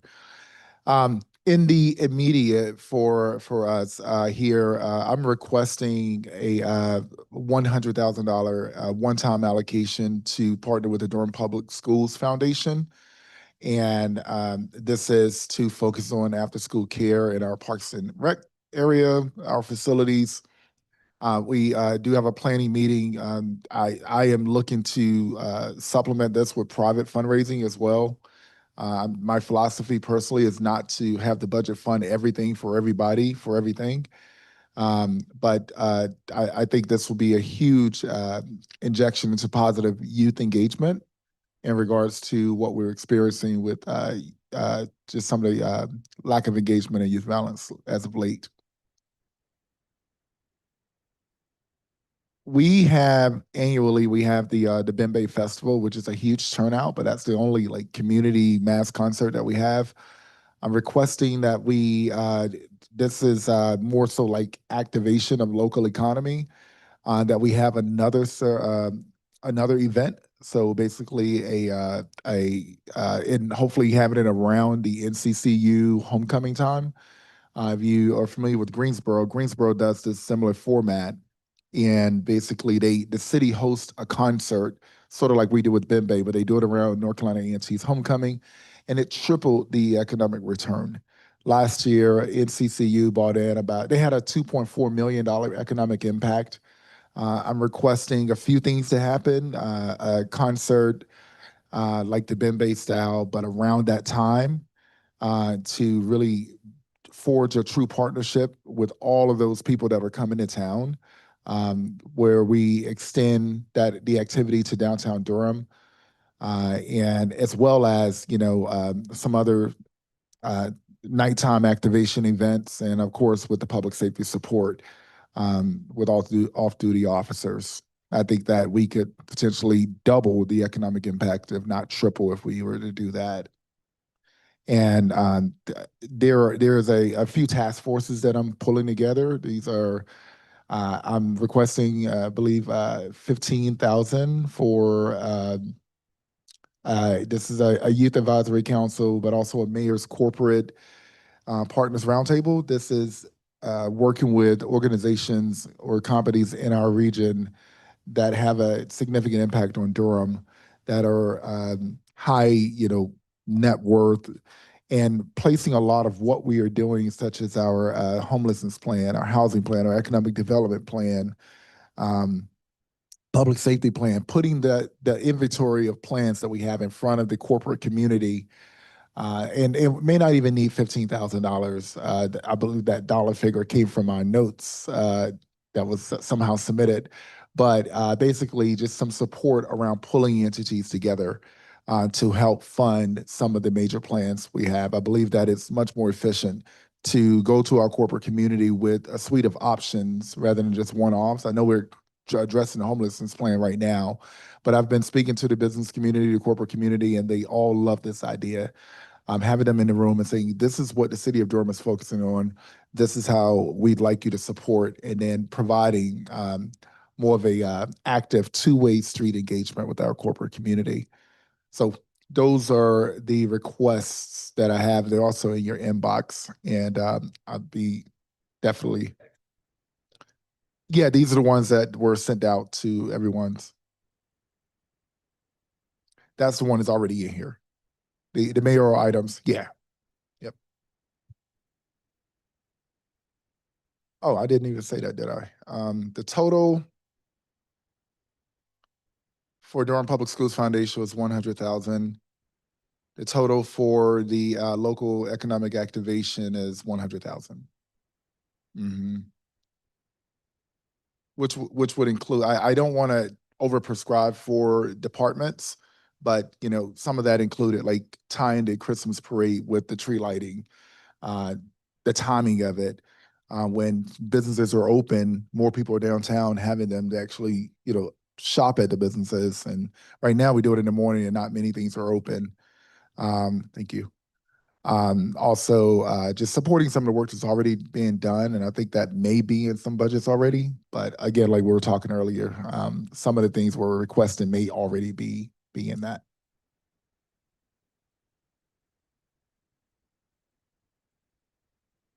Thank you. Do we want to go around? We've got this on the schedule for about 20 more minutes. Is it a preference to go around and do comments from everyone? Yeah, and I will say, I know we have a time limit, and I know we have to get out of here at some point today, but I know this is also one of the most important parts of the budget. So I don't want us to feel restrained. I want to hear what everyone has to say about everyone's budget request today. Great. Yeah, we can wrap up. So we have the mayor with his requests. We have this additional request. We have this current ranking. What do we anticipate from y'all's past experience or from staff is going to change? What do you expect the outcome to be from the discussion of us going around and sharing our thoughts? Because I'm happy to. I'm just wondering what will be the result. Is it like going to be a re-ranking? Is it going to be something else? Like, what should I expect from this discussion? Closer you get to consensus on a rank order, the more instructive it will be. Or if you guys sort of chat a bit, agree to disagree, that's not going to give the staff much to go on in terms of deciding what we try really hard to get into budget. So this is kind of where you guys take up the mantle of decision making. We are here to support you in that.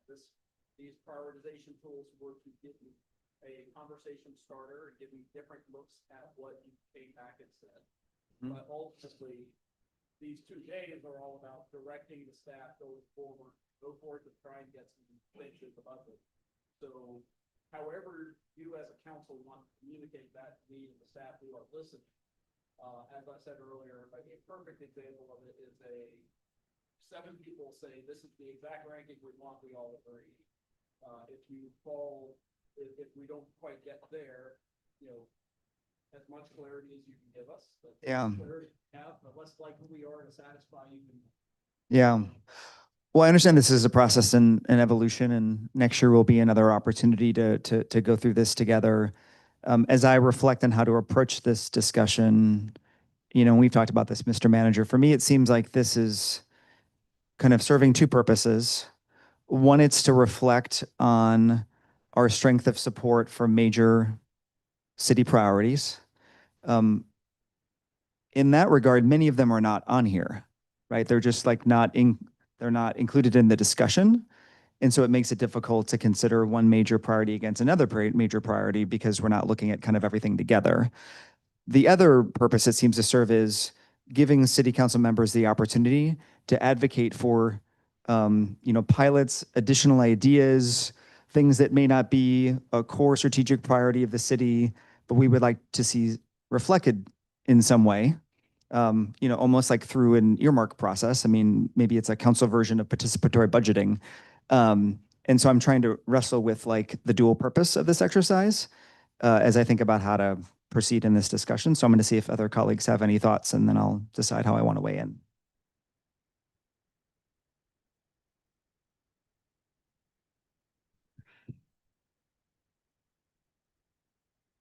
Thanks, Councilmember Kopech. I think you raise a good point that it is a sort of like we've got two things going on here. It is the larger priorities like fare free buses that we all support, right? And then some very specific initiatives that we proposed. We could each go around the table and talk about our projects, right? But we've all voted on, we've seen the scoring, we've all voted on it. So without, beyond just sort of lobbying each other and playing Hunger Games or whatever, I'm not sure what this really would accomplish. I don't know. That's my thoughts.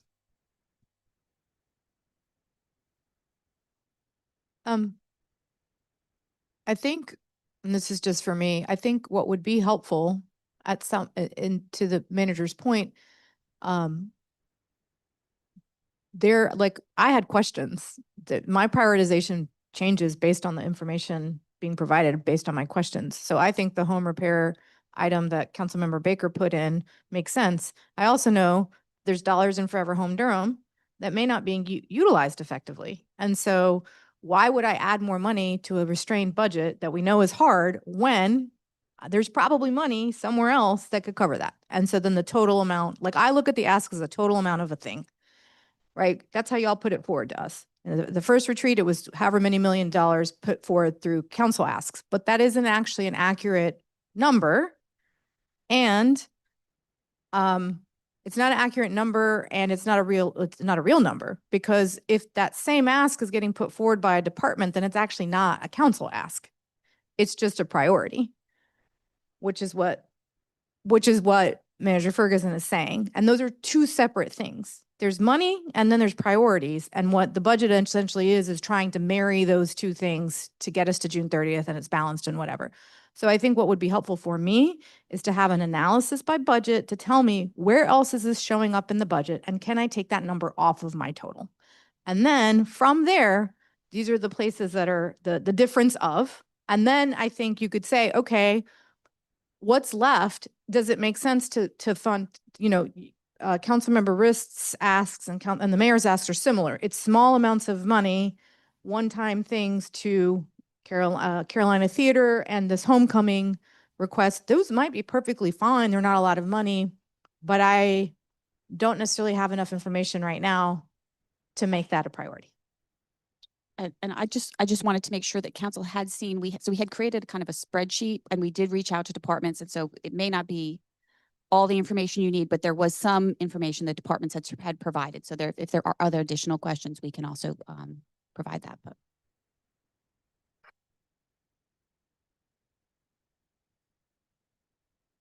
Yeah, I mean, the Hunger Games analysis is not like maybe the one I would have come up with, but I totally agree actually with that point. I think we've already kind of talked to each other about these. When I needed more information, I kind of talked to folks. The information now that I do feel like we need is exactly what Mayor Pro Tem is indicating. But I also am like, I love this prioritization tool. I think it's so useful because it takes out us having to sit here and hem and haw. It gives real numbers. It gives real valuations. We've done it. We've put our stuff in here. And I understand that you would love to have us all with the same order. That would be great. But it's not going to happen. We're up here representing 300-some-thousand people. There's going to be differences in priorities. I'm fine with that. I think to me, this is we've given you sort of a challenge of can you fit these things in? And if they can be fit in, great. And if they can't be fit in, then and they're in the middle range to the lower range, then that's something we will have to take up when we either approve or don't approve the budget. But that's kind of how it feels to me. We've already done the ranking. We've already prioritized. I think I said this last year too. It's yeah, I mean, you've got my answers here. So you know where I would like you to spend effort, looking for the money. And I also understand that not always does that happen. And I think a good example of that is that last year, one of our top priorities, one of the ones that I submitted and also got ranked really highly, was day shelters. And when I came to you, you were like, there's money in the county budget for that already. And so like, we didn't put it in, even though it was a high priority, and that's like a totally fine decision. And so that's, I'm sort of reliant on staff to make those calls around funding. Yeah, just to build on that point. Yeah. So I think you're right. We've done the scoring. I think that's, to me, is like a first cut analysis. And now we're getting more information as the budget's developed, as we see the departmental requests. And so I like what Mayor Pro Tem has asked for, is now that you've got our lists. So now kind of reanalyze that based on what's in departmental budgets. So maybe of the list of things here, maybe some that come off there because it's already in the departmental request, and then we have what's left. Some of these may be specific initiatives that we're requesting. And then the question would be, is like, what is then left that may, right? Let's go to that list. Right. So once you reanalyze this based on, and it's, Ms. Reardon is right. You've added to that spreadsheet you sent to us a little analysis there, but it's sort of like, it's an analysis of each project. It's not sort of a fully, it doesn't then sort of adjust the list or take some off or whatever. So I think with some additional analysis by staff, we can come back and do a second cut analysis of the sort of what's still left as priorities here, beyond the things that are going to be covered in staff budgets. Yeah, because I'm starting to get a little bit lost at this point. So what's the solution? Like, can we just articulate what our solution is moving forward and how we're going to address this? Because I feel like I love the ideas and the thought sharing at this point, but I just need to ground us in like what we hope our outcome to be in this moment.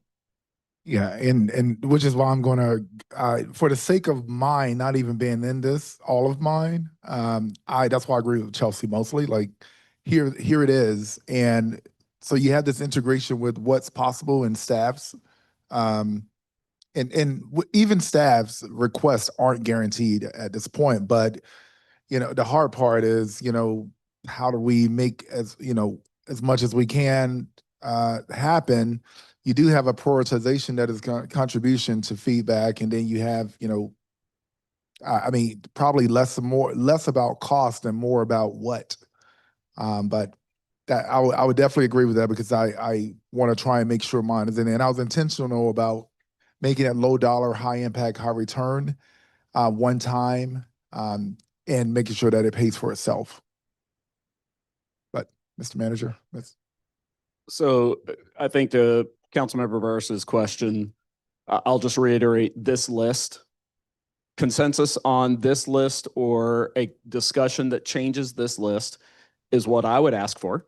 And I would the staff is available right now. We could tell you what they asked for, but I think, I think the point we're missing is whether or not staff asked for it doesn't really change how likely or unlikely it is that it gets funded. What you guys want is very, very influential on what is likely to get funded. So I can tell you that I believe Joshua Gunn asked for extra youth works staff, or at least I think he has indicated to me he's going to ask. I don't know, just because he asked, whether or not I can fund it. If this were the top thing on your list, it would send me a really strong signal that that's what you want. So I know a lot of you have raised, and I understand, while I'm not sure if I would have asked if I knew a department was asking, but you ranking it absolutely sends a signal. So I don't know if we're getting circular and just going around the same point, but whether or not a department asked for it does not change, to me, the extreme value of you guys saying this roughly approximates what we care about. And something being on the bottom of this list that I can fund because there is some easy way to do it, I will still do. Or if it is baked in, so putting it at the bottom doesn't undo it, but putting it at the top sends a very strong signal.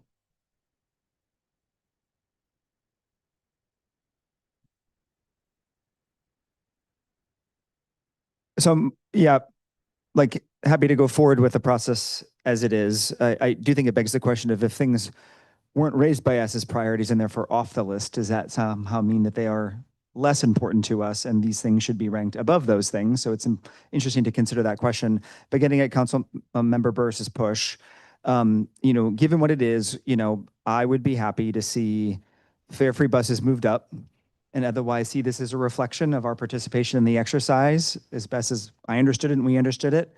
And having staff take this in mind as you consider all the things you're going to consider, manager, as you build your budget.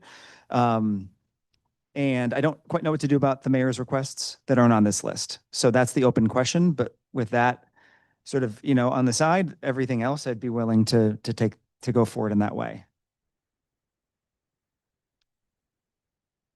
Yeah, this year it almost feels like we should be doing a deprioritization list. There's a giant hole that we need to fill. It's a dark cloud hanging over this entire conversation. For me, there are, I think the prioritization exercise speaks for itself. I agree with Councilmember Cook.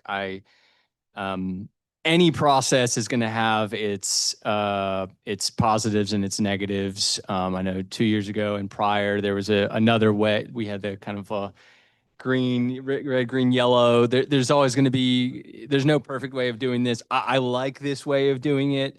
There's definitely different strategies, if you want to call it that. Getting your prioritization, getting your priority higher on the list. For me, I think I'm an example of someone who I believe I ranked fare free buses at the bottom of the list, believing that fare free was baked in. The conversation today showed me that it's not necessarily baked in. So for me, there are some priorities that I do not want to compromise on. Fare free is one of them. Sticking to the Durham minimum livable wage ordinance, I believe, is one of them. And then no tax increase or as small of a tax increase as possible is another one. But that's one that I could be moved on a little bit in order to make sure that we are balancing the budget and not cutting things that are really, really vital. And those are absolutely at the top. Beyond that, I am we all have different priorities. This is reflected in the exercise. I think the exercise shows us where we are. I'm not going to challenge what this is showing us. So that's where I'm on this.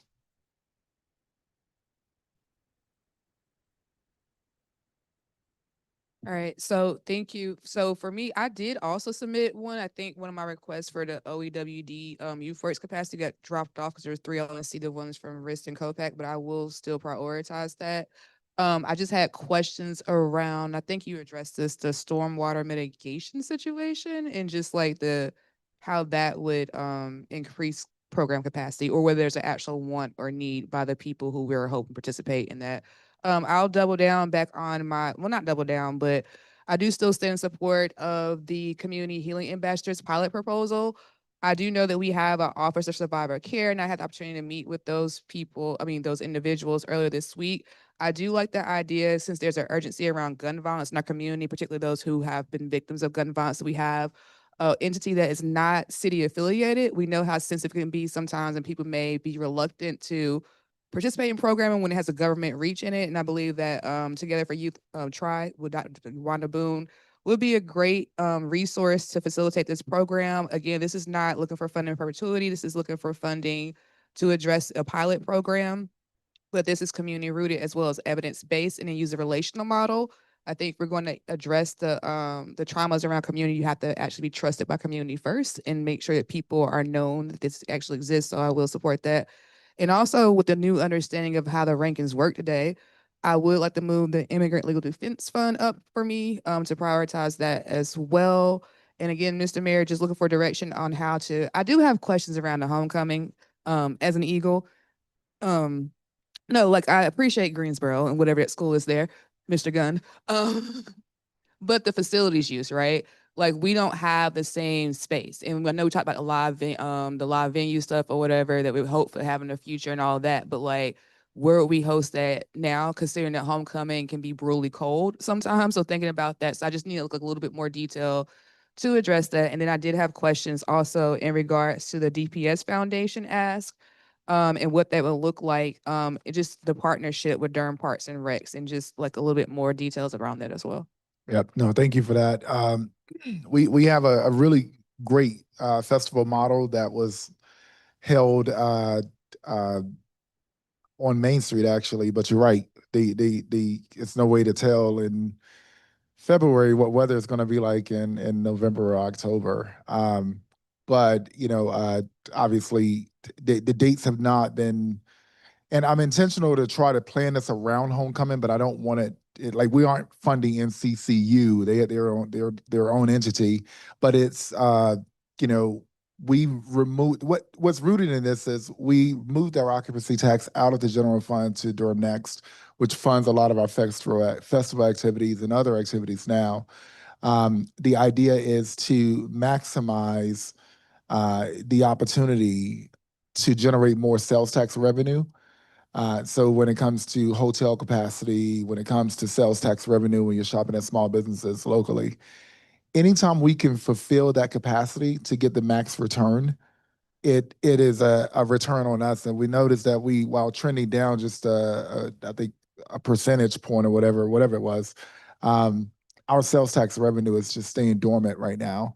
And whereas the property tax is what continues to go up, but also the taxes are going up. So I'm just trying to find creative ways that do not cost a lot of money that could have a significant amount of return because of activation, economic activation. So obviously we will have to partner with DPAC. That's our largest facility. Otherwise, the outdoor approach that we've taken before when Missy Lanes did that was like the top tier format for being able to, we took an entire street and it could have had 20,000 people out there. But just looking at, creating capacity for us to generate more sales tax revenue, that's what this would do. And hey, if we can't make it happen, at least we know, I mean, I don't want to say can't make it happen, but having the resources there to do more than what we're currently doing that would, generate that sales tax revenue return would help us in other areas. I'm looking at the fact that we have a gap that we have to fill. And the economic impact for, without having a partnership with NCCU was 2.4 million. Imagine if we were to have 10 million on that, that's additional funding that could help fill that gap that we have in a transit area. So I'm looking at it that way and just trying to be as creative as possible. In regards of the partnership with DPS Foundation and Durham Public Schools, that is materializing. We know we have facilities, we have our parks and recs, our recreation centers, we have schools as community centers, but this is really creating capacity with resources to establish more positive engagement with our young people, occupying their time where a lot of issues are happening, and that's the time frame between 3 p.m. and 6 p.m. With our young people. So that would be the rationale. And for me, I really just kind of need it added on the list. I'm less concerned about prioritization because the amount is so low. I think we can probably find, not to speak for you all, but I think it's easier to find a way to fund something low than asking for something that's $1 million and up and saying, hey, just find it. So because unfortunately I just had a lot going on and could not meet the same timeline. I did not get this in time when you all published it. It's submitted, but of course you probably didn't see it in your inbox. So.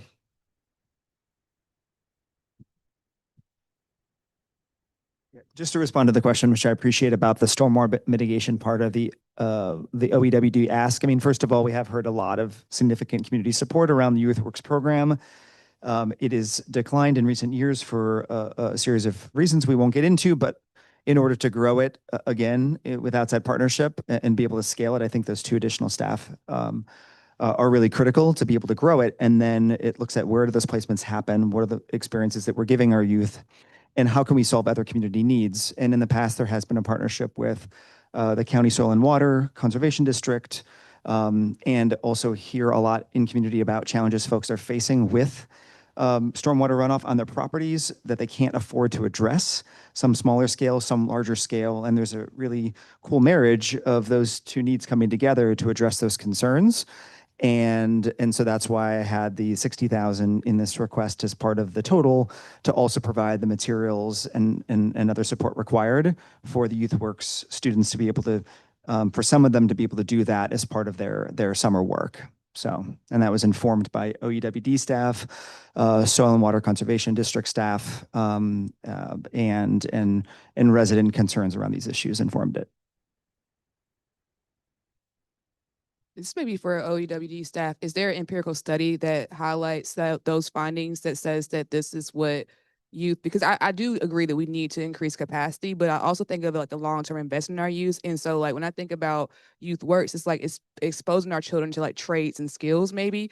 And so I'm just trying to determine like and it's not anything personal. It's just figuring out like if folks have expressed like, you know what, hey, I would love to do this stormwater mitigation, or just want to expand the program in a way that actually provides broader access to it, because we know that a lot of our children, well, some of them may not want to go to college. So I always thought about the expansion of the department as offering a wider variety of trades more so for folks, but also balancing that with like, are we telling people what to do, or are we actually receiving feedback and then creating programs based on the feedback that we've gotten from them? You want to go first? Okay. Yeah, I mean, there are programs that exist in Durham Public School and currently with Soil and Water Conservation District. And, an example could be like installing a rain garden as one act of an internship. It often intersects with STEM education too, is often a big part of these projects. And so there is a combination of sort of learning that comes to bear when these projects are done. I know there's been demand and placements in the past of youth in this work. I don't think it represents a large number of the hopefully, hundreds of students we'll be able to place in the future. But in terms of an assessment of, the small number of students that will participate in this, is their demand and interest in this work, I can pass it to Director Gunn. Afternoon, y'all. Joshua Gunn, Director of Office of Economic and Workforce Development at the city. To your question, Councilmember Burris, about an empirical study around the impact of youth works programs, I don't have one that I can reference offhand, but happy to do some research. I think there's a lot of data out there about the value of summer youth employment programs as it relates to things like violence reduction, better career outcomes, better educational outcomes that I can pull together that I get you something concrete on. To the specific question about stormwater mitigation and that work, there's considerable interest in our YouthWorks participants to do environmental activities. We've placed students with organizations like Seeds in the past, and community garden work and rain garden work. So there's considerable interest there. When we do our intake form, we do ask them what they're interested in. I will say that the biggest challenge we have is capacity to serve. This year we got 1,300 applications for YouthWorks. We only have capacity to place 600 of those students in the virtual component of our program. Last year, we had about the same amount of participants, and we're only able to then place about 50 students in in-person work experiences. And so I think the goal or the spirit of the program initially was to get people those in-person work experiences. So expanding capacity will help us do that, and also help us establish additional partnerships, because the other limitation is places to actually place the youth. Hope I answered the question. When you say capacity, are you meaning like where they would work, like partners?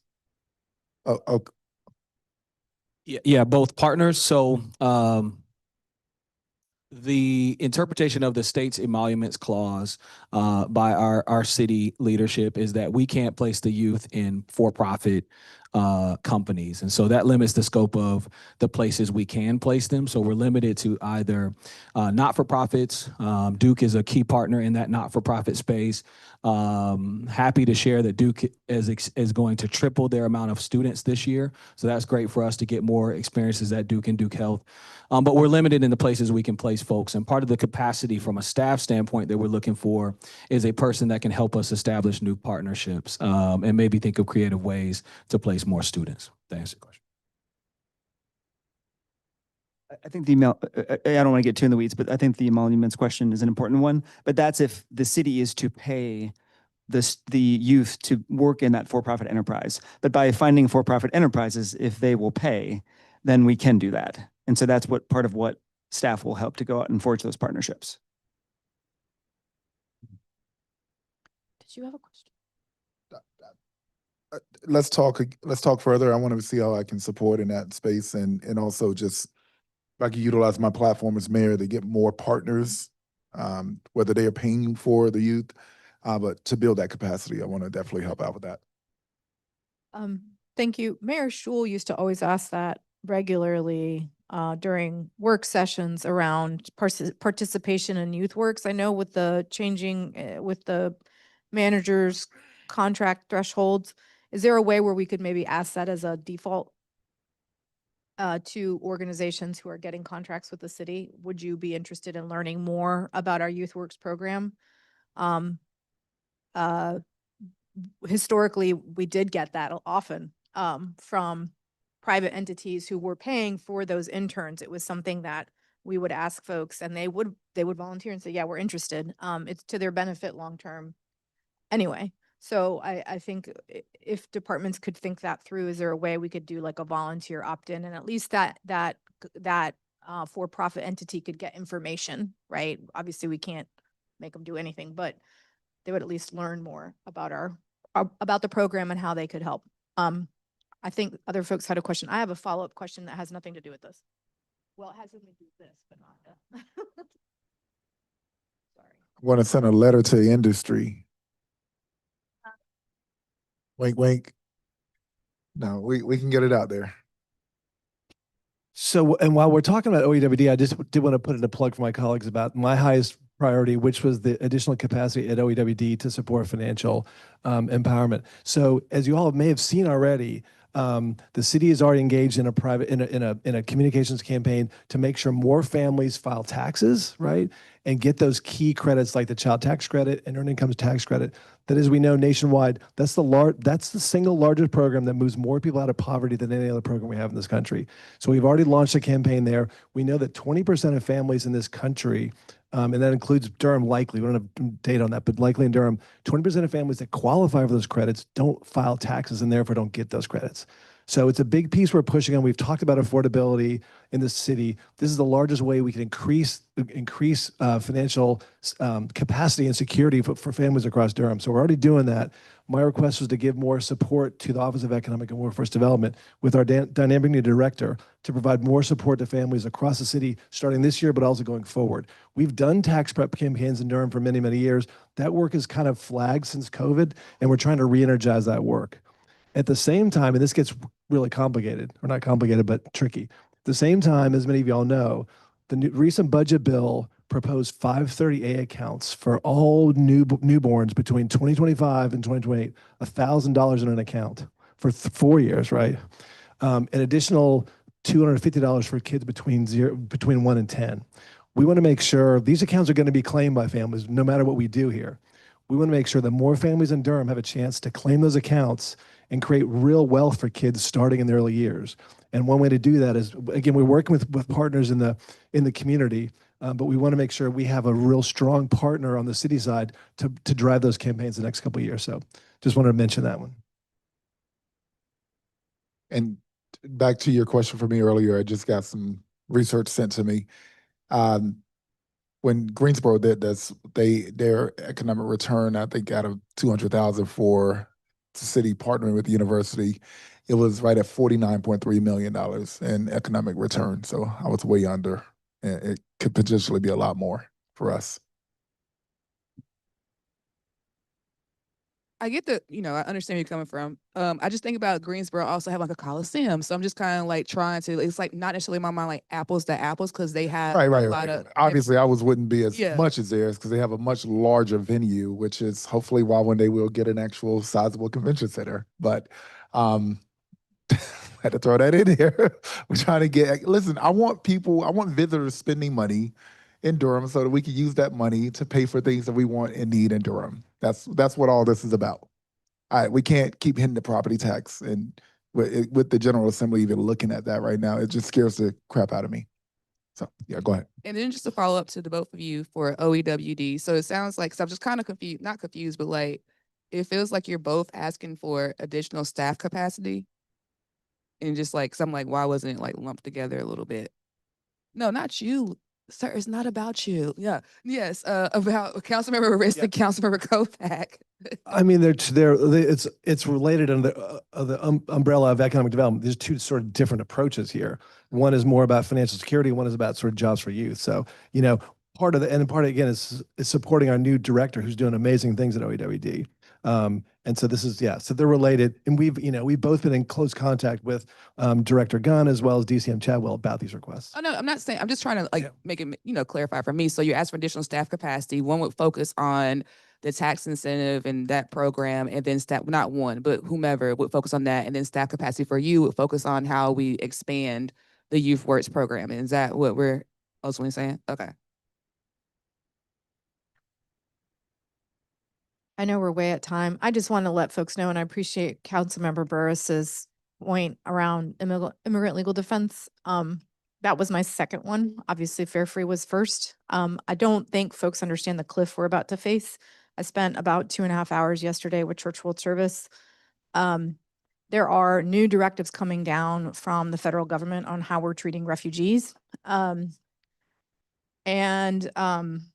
I just wanted to share these numbers because I think it does, the ripple effect out in community, I think is, I don't know how to quantify it, but there was a memo released, I think a week ago, that is specifically targeting refugees. It was just a refugee detention memo. So it's our refugee resettlement organizations continuously get updates, directives from DHS.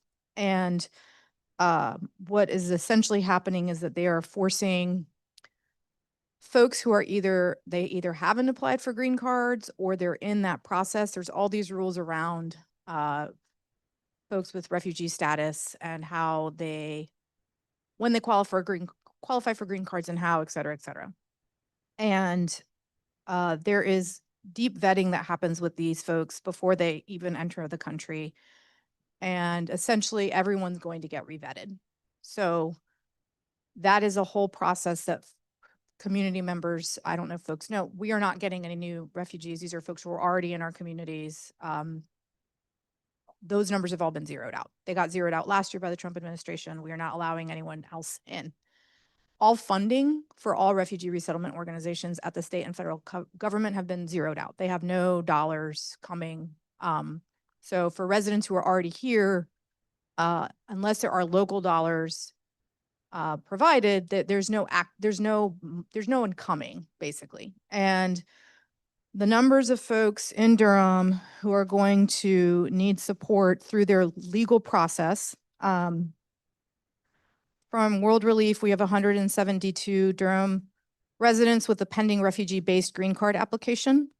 There are 217 residents that Church World Service is supporting. Durham clients with a pending refugee-based green card application from Church World Service. This is different. These are asylees, but I did ask around folks who were originally from Afghanistan, because we know that's a very tricky status for many of those folks who supported our U.S. military and had to leave. We have 42 Durham-based Afghan residents with a pending asylee green card applications. At Church World Service alone, we have 200 folks on their wait list for legal services. That's not World Relief. That's not Justice Matters. That's just one organization. And every single person who's already in Durham who either already has a green card application on file, everyone's going to have to get revetted, redone, and all of those people are going to need legal services to get it done. That's not taking into account folks who are applying for citizenship who need support. That's not taking into account a variety of other categories of people. And so for me, the reason that was my second highest is everything else on this list for the most part is work of the city in some department.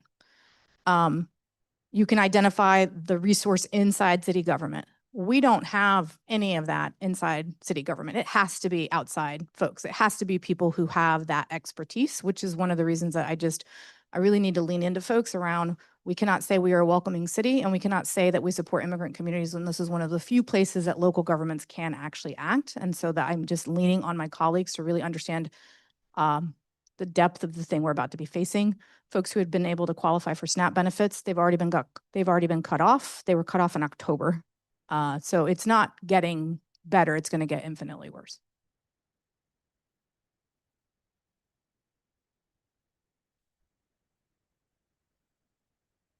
Just for 1 second to go back to the OEWD, so sorry. But I did rank that one highly, and I think that's reflected on this list. So The OEWD one, I mean, I'm just interested by the fact that we have these two extra sort of staffing asks, and then we have the development for an economic plan.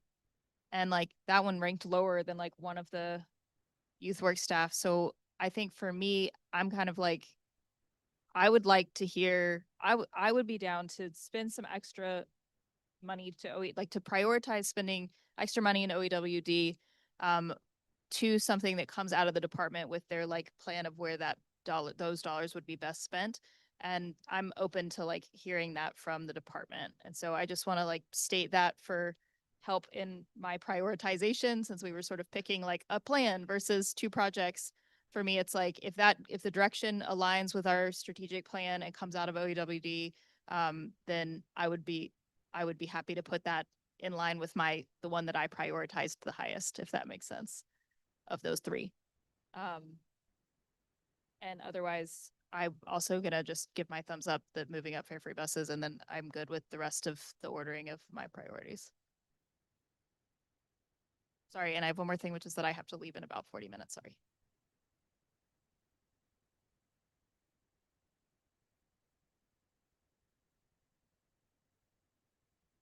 Good. Okay, thanks. And just to be, I just need to add mine to the list without, you don't have to do the prioritization about, because that's already done, but I just need it on the list. To say plainly, we did not get a lot of feedback about how your priorities compare against other priorities on the list. That does not, I don't want to foreshadow what that does in my budget, but I just want to state that, you know, the discussion did not inform if it's high or low. So when I spoke earlier about what we take away from this, I don't get a lot of direction on that, but I understand based on where we're at in the process, that's not likely something we're going to resolve at this point. All right. Thank you, Lindsay. I just really want to highlight and appreciate the methodology that you put together here, you and the team. That's, I mean, you're never gonna make all of us happy, or not make us happy. You're never gonna get us to agree the same way. You know, I wish everyone agreed as much as Chelsea and I did, but you know, it's just no, great work. No, they really are. That's the hard part. But I also want to thank you, Councilmember Cook, for highlighting that, because you know last year I rated the two-way conversion low because I was like, well, I don't necessarily know if that's the best option. I would like a one-way, but doing something is my number one priority over there. And folks were like, oh, well, Leo doesn't care about this. It's like, no, that's not the case. So to say this on the record publicly, all council members care about all priorities, but we are playing with the jigsaw puzzle here, not extra game pieces. Thank you, Lindsay. All right, next up.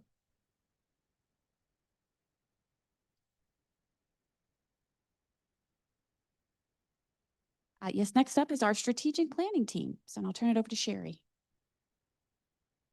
Hello, can you, if I face forward, you can hear me?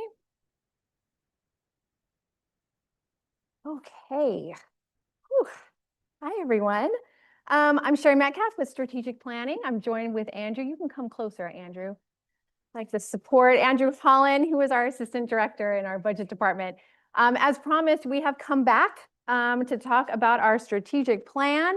So we're first in the next two presentations. Today we're gonna talk about strategic plan, and then we're gonna turn this over to Director Burden to talk about budget guidelines. But as we talked about our first time together, these 2 days, this day and a half of these retreats have been really to get us to this point, to prepare us to make some decisions, prepare you all to make some decisions. So this is just an overview of where we've been the last day and a half. You remember we had some quantitative and qualitative data from our community engagement. You've been hearing a lot today about numbers and budget considerations and things that are coming down there. We talked about data trends the last time we were together. Oh, that hurts. About some state, the economy, and we talked about a report card from Durham, those kinds of conversations. So here we are to talk about the strategic plan. So this is where we currently stand, all right? We have our 4 goals. We have a large number of priority items. Remember, this came from the fall. We met for about 3 hours with a facilitator for our first visioning session, where we walked around, you all walked around with Post-it notes, created a rather long list of priorities. We did some work in between the first and second visioning session, but we came back together in that second one, and we took that very long list and we shortened it a little bit more, decided which ones were going to be taken out to our residents, and that led us into our resident engagement efforts that happened in late fall, early winter. So what we heard quite a bit when we went out for that engagement from our residents is that these are all important, and it's really hard to pick just the top ones. And we get that. We agree with that. It is hard. That's why we're asking you all to do this. It is a hard exercise to do. So I wanted to, the iceberg, right? This iceberg representing all of our city services. These are all of your priorities, all of our core services, all of these programs that we do in the city. By selecting something in the strategic plan, you're not saying that it's not going to get done. We're not saying staff should stop doing the work. We're just elevating a certain percentage, that top of the iceberg that's showing on that water, really just to say these are the priorities for we want to focus more on them. Additional reporting, it means it's going to be in front of your city leadership team more often. It's going to be in front of you all more often. The folks behind you are going to be focusing on this a little bit more. And so just want to keep that in mind, that you're not saying it's not important. We know it's all important. We're just trying to select the ones. That whole saying, you can put in whatever word you want to use, but if you focus on everything, you focus on nothing. If everything's a priority, nothing's a priority. You know what I'm trying to say. So just want to keep this in mind. So before we have a voting exercise, and before I hand this over to Andrew to kind of walk you through that, we did want to give you an opportunity. So this is where we are, okay? So before we vote, you've had a lot of presentations the last day and a half. You have a couple new people at the table today that were not here in the fall. So we did want to open this up, let you all have some time to talk. If you are looking up here and there is something missing and you want to bring that up, this is an opportunity for you all to have that conversation. Okay, so there you go. Yeah, thank you so much. So I understand we're in a bit of an awkward crossover period, which happens, I'm sure, every time there's a strategic planning process and a new council based on the timing of when you need to start in order to complete the process. And so, yes, you sort of asked for, our thoughts, including as a new council member. And seeing this as something that, I and we will operate as a new council now under the next 3 to 4 years as it's adopted, I really appreciate this opportunity to provide input. And I've sent over to Director Reardon and to my colleagues and gotten some input. Actually, another version. Apologize if that seems bold, but and the reason for that, I don't know if you have it available to pull up, but the reason for it. It came in late last night, so we do not have it available to pull up, but I'm sure if you sent it to council members, they can pull it up on their Okay. screens. Yeah. Yeah. I mean, it can be sent here, I believe. And if you want to send it here, yeah, but we don't have it on our slideshow is what I'm trying to say. okay. Yeah. Yeah, if and I you think send that it here- there's, yeah. yeah, I can send it as I complete my thoughts here. But I think one, as I looked at this, and also as I heard the staff decision from a community survey standpoint to divide up the last priority area into 2 different areas, I think it reflects the fact that even looking at that as one cohesive priority area is kind of unwieldy to sort of, weed through, and to see it as a collection of kind of same priorities. And so I think, I've heard from some of my colleagues, and I think I heard from your decision to separate it out for the survey standpoint, that it might be worth trying to divide this into 2 different priority areas. I think one, we look at what we've heard from council and from residents, that housing itself is one of the top priorities. We hear that, in safety from our residents. And so it seems appropriate to have there would be a priority area that touches on the 5 bullets alone that connect to housing. And then, there's the opportunity to think about what our priorities around, connection to our land use plan, how we grow, transit, environment, climate resilience, these other issues which are really critical. And I think some of that gets lost in that last bucket by having it lumped together in that way. And so that's the principal recommendation that I have put forward, and would love to hear thoughts from council on whether there's support for that as part of this process. I understand that, there's a bit of that can throw a bit of a wrench in the process, when you have, 4 posters up here where we're going to put stickers, but, to be fair, I got the draft of the plan 2 days ago to be able to respond to as a new council member. And so we're working on a short timeline here together. And I was told that this was the opportunity to give input to help staff then move forward with a sense of what the current council would like to see, which I think, builds on closely what the prior council was interested in having in a plan that we will operate under as this council. And so that's the major recommendation. There's also some other thoughts that would be highlighted pulling that up,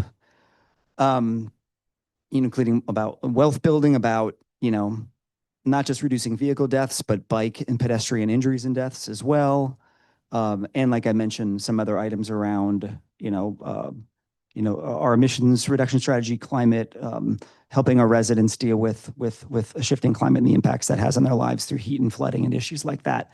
And that's reflected in what I've shared with colleagues and have sent to staff. So I want to put that forth. I appreciate you entertaining it, my colleagues entertaining it, and understanding that I'm operating on a short timeline here and don't mean to disrupt the process that you had prepared.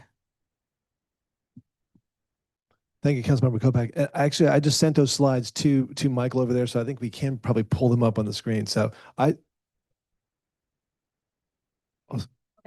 yeah, it's the one you sent I think just this morning. Yeah. So I support this proposal.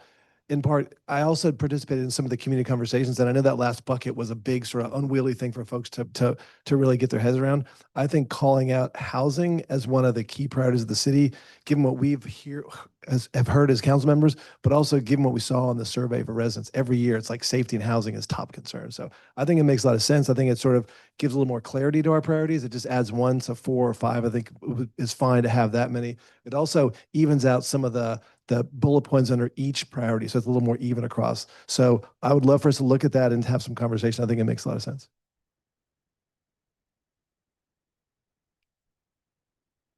So while he's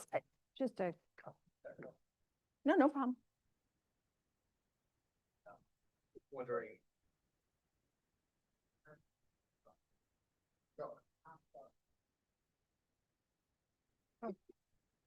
I'd be interested in your reaction to this. Obviously, this is a tight turnaround. I almost wonder if we can just proceed with this and then maybe revisit and have a chance to look at your alternative proposal for the new buckets and new pieces here. I wonder if there's some way of trying to fit these things together so that we can proceed with what you've prepared for today, and revisit the items that Councilmember Kopak has raised. And I can speak to that, Sherry, if you like. Yeah, so I just did want to recognize that, staff have been working on this for months and with council. And so this does reflect these 4 goals are reflective of what we heard from council in the 2 visioning sessions, and that we have also what we have sent out to residents to get feedback on, so to make sure that you had the feedback you needed. And there was discussion about some of the things that were in Councilmember Kopak's suggestions as well were brought up in some of those visioning sessions too. So folks that were there may want to address that. But I would like to kind of make sure that we have a chance to vote on and move forward with the process we had set up, but happy as we are, here to serve council and whatever the majority of council would like to do. But if folks wanted to at least look at what we had and kind of get some priorities for what we have, and then see if there's some tweaking that we would do. We're happy to do that as well too. I guess from my perspective, if we've got a better set of priorities that we as a council have consensus on, it seems like that's where we should go. I don't want to just stick to the exercise just because when, we have had conversations about this. We do have a new council in part. I don't want to just do the exercise just because we said we're going to do it. I want to make sure we have the right priorities as a council, and as a community. So I would say, I'd love to see if there's some conversation about these and maybe some consensus there and figure out what's the best way to go forward. So I don't want to just because I think we've heard from the manager, this is the best chance to address these, right? And I want to make sure that we're making good decisions here. And just to highlight, So I just want to say thank you all for your hard work. Unfortunately, and I thank you, Councilmember Kolpak, for your initiative to make these edits, but it did come through at the 11th hour for me. And so I respect that, but I do want to honor like the efficiency of the process and the time that's been utilized to, there have been public conversations, there have been feedback. I know to start before we were on council, but I do believe that information was also shared publicly. So we had the opportunity to like review that as well. And so I think for just out of respect for our city staff and all the work they've put in, that I would want to move forward in this current iteration, because I am not keen on making adjustments in the final hour without additional conversation. And I think that this point, unfortunately, is a little late. It might throw off the entire process for us. And I also want to honor like just what the norms have been thus far. So in the future, if we're going to make this edits, it should have been like, because I'm new on council as well, right? And so for it to come out of, I mean, I understand folks may have caucused and, had conversations, but I don't feel confident with making an alteration this late. just wanted to, do you want to go, Councilmember Cook, and then I'll. Sure. I mean, I think that you talked about this, being considered and then brought to community, but I also want to reiterate that when you went out to community, that you felt the need to divide up that bucket into multiple areas because it seemed to be too much in one area. So I think that's already reflective of a shift in how we're viewing that. And I would love to have the opportunity for more conversation. I think as you look at this, it isn't actually a significant diversion from what prior council, it's an evolution rather than, significant change. But I think in thinking about a strategic planning process, I think this, reflects kind of the level, differentiation, and also reflects, I think, priorities of a new council. And so I appreciate it being considered by my fellow council members, but especially that division of that bucket. Like we already were sensing that was not working as a solo area. And so I certainly don't, want to, this is no reflection on the work staff has done. It's a reflection of the fact that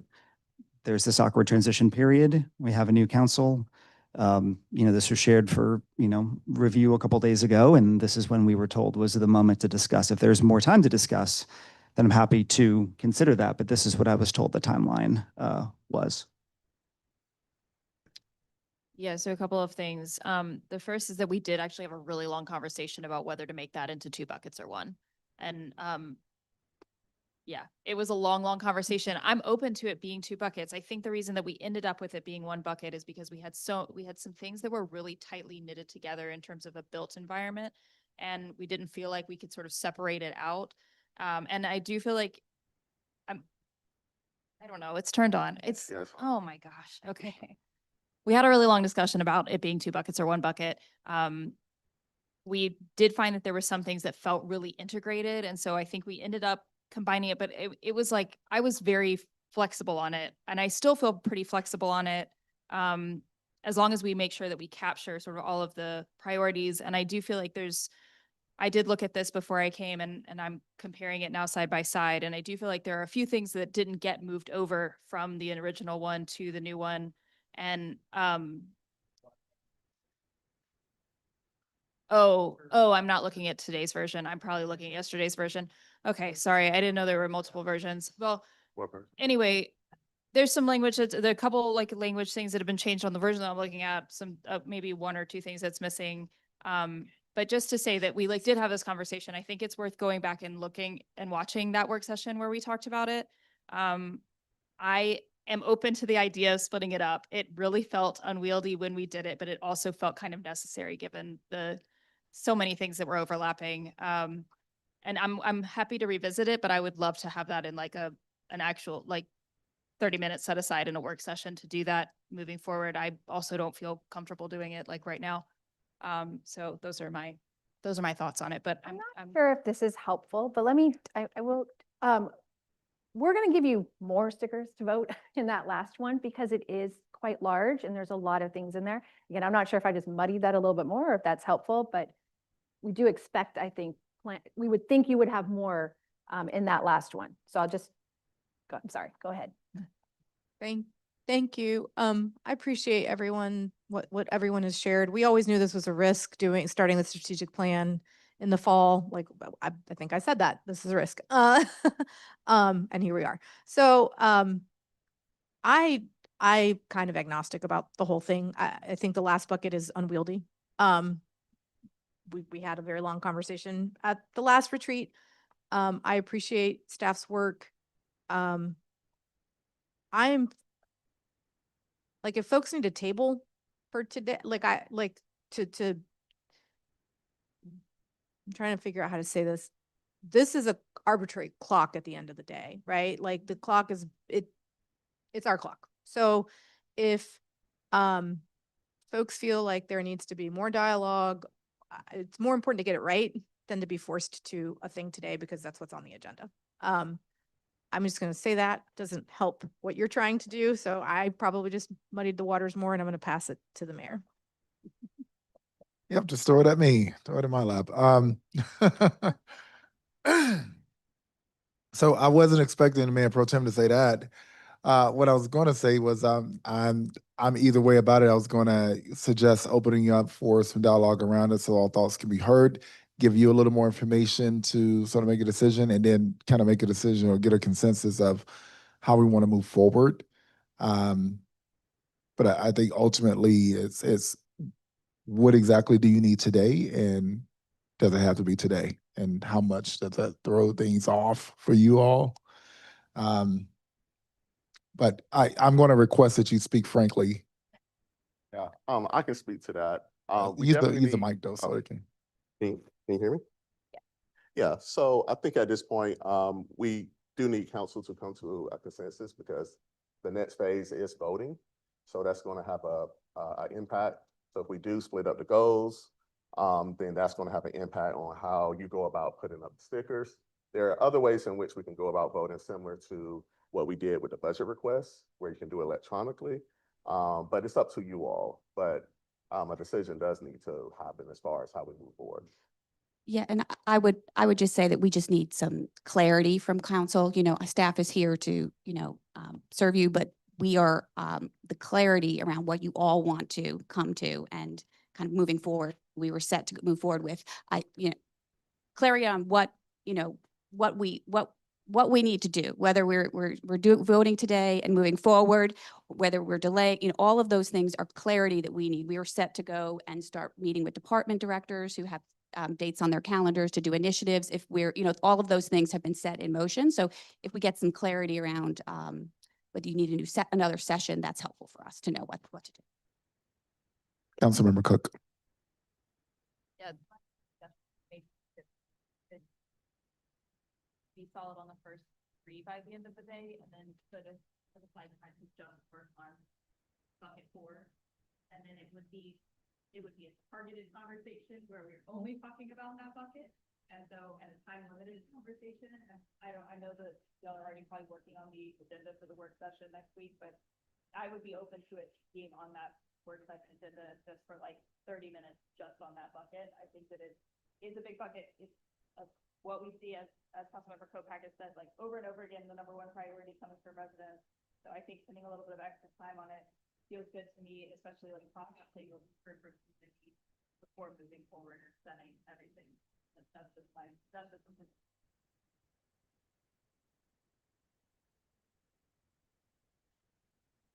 Alex.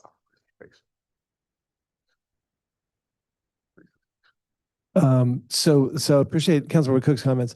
I think it's worth noting there, like the biggest changes are in the fourth and fifth buckets, but there are some other changes throughout here and there, sort of tweaks, word changes or whatever. So I think so even if we vote on the sort of three there, it's a little bit, it's what's proposed is somewhat different in all the buckets, even though these are sort of small changes.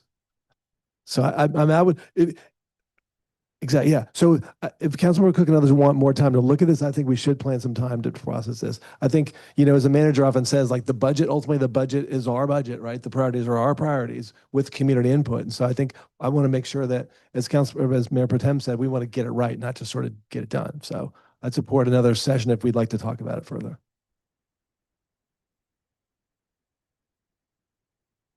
I would stick with my original proposal to proceed with this activity and then revisit. I also think that it would be important that Councilmember Burris have some time to provide some additional input. And then we would all need to discuss these changes in the proposals. Completely understand the awkward transition from the former council to this council. So something like this is not, I don't think, terribly strange that there would be this friction here. However, I do think that these meetings have been put on the books with directors, that we do have an activity to do here. But if the majority of council doesn't want to proceed that way, I'm not going to cry and scream, but that would be my recommendation.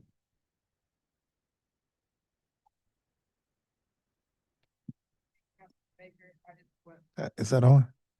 No. Eustace.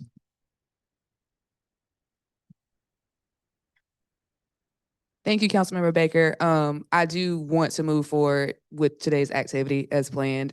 I do realize, just out of respect for you, and I know it's like what you guys are saying, like it's our council, blah, but out of respect for our workers and the work done thus far, I do want to move forward and make sure you're able to stick to your timelines as much as possible. We can have additional conversations, but I do feel comfortable moving on today. It's a little bit, you don't experiment at Thanksgiving, and we're at Thanksgiving. And so I want to make sure that we are not creating a terrible work environment or experience for our dedicated city staff.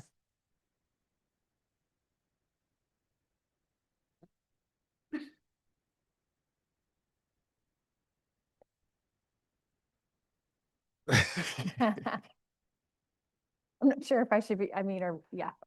How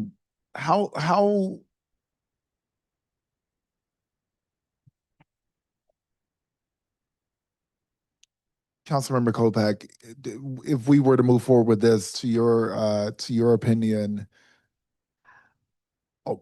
how would you consider we're missing something?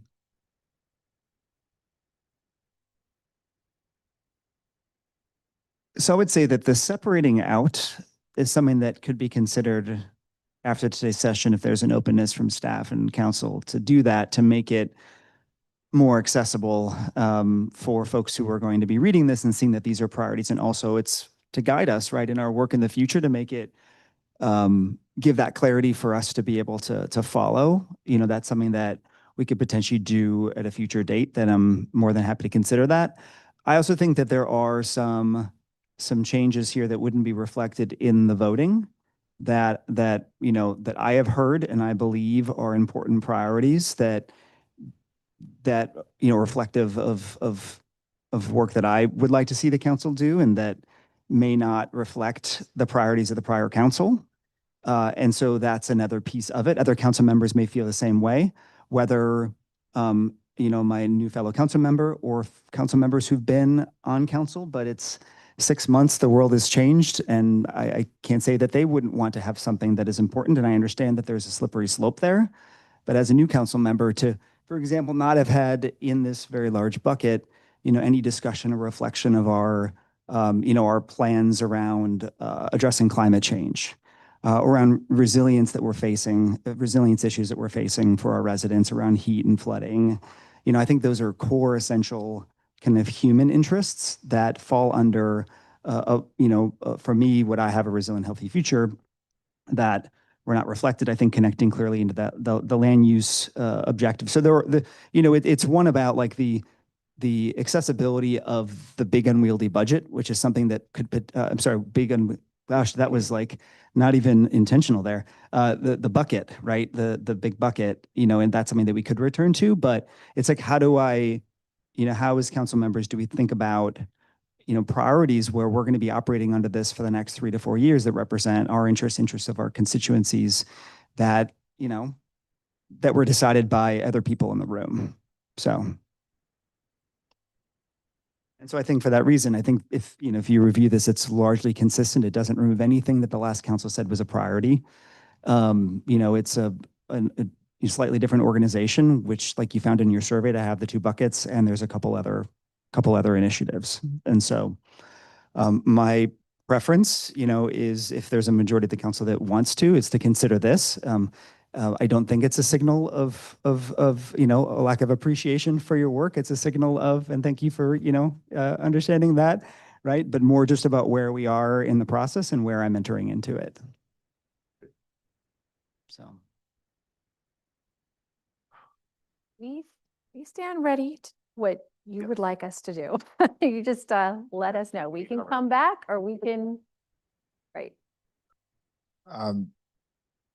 Give me one moment to consult my counsel.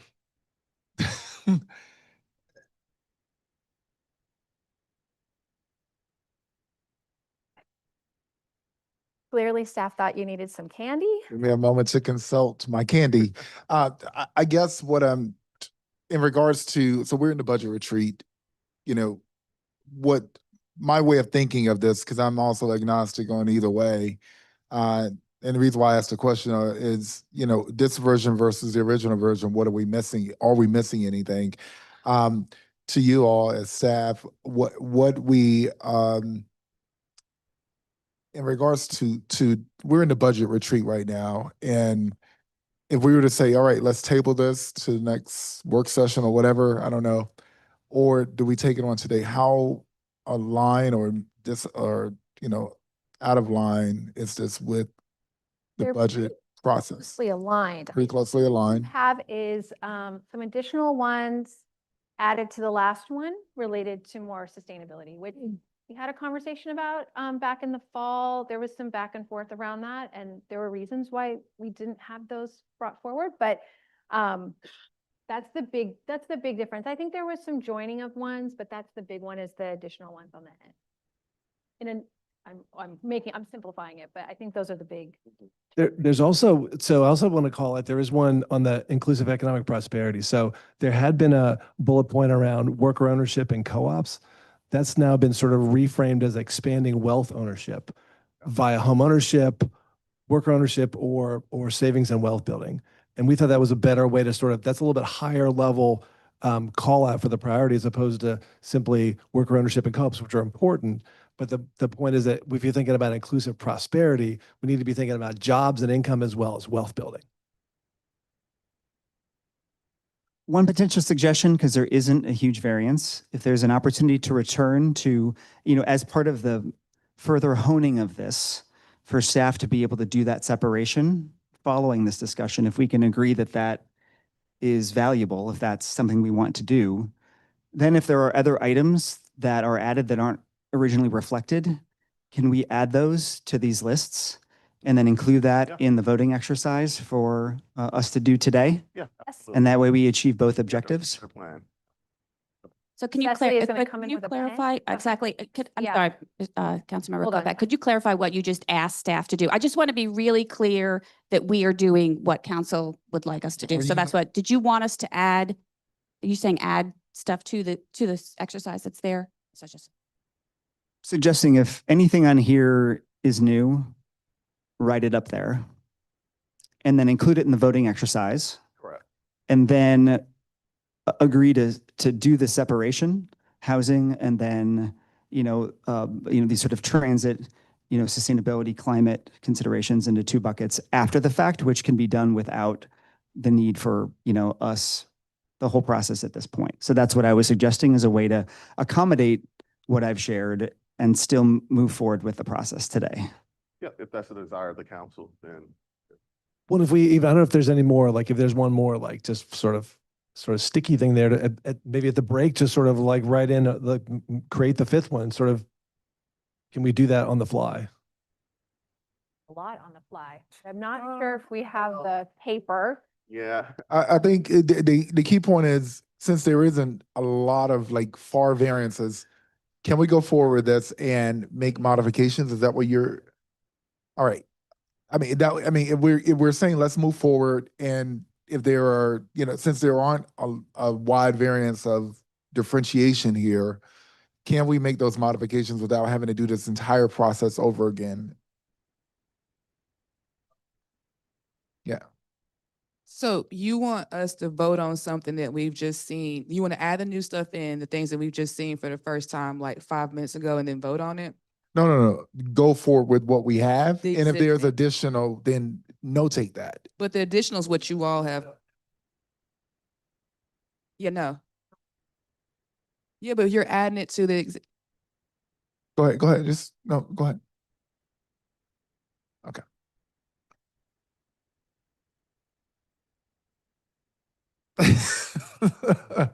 All right. So, and I feel like I'm losing council members here. So, why don't we do this? You all are prepared for us to address these four. I'm still trying to follow the preference of, I think there's a preference to go with exactly what we have, and then there's a preference to add additional items. And just to be clear, the additional category is breaking the fourth one up into two. I think staff had said they could break the last category into two after the fact. Or if we have a piece of paper, you could do it now, but you're saying we may be short on paper. So like that's one question. The other is if there are a couple additional items on here, to include those and allow council to vote. We can write them in and then include them in the voting. And if Mayor, I'm gonna just say this. So if the goal is to split that last goal, then we would need consensus from the entire council as far as if we want to go in that direction or not. So in order to split the fourth category, there would need to be consensus of council. I guess my question is, what is the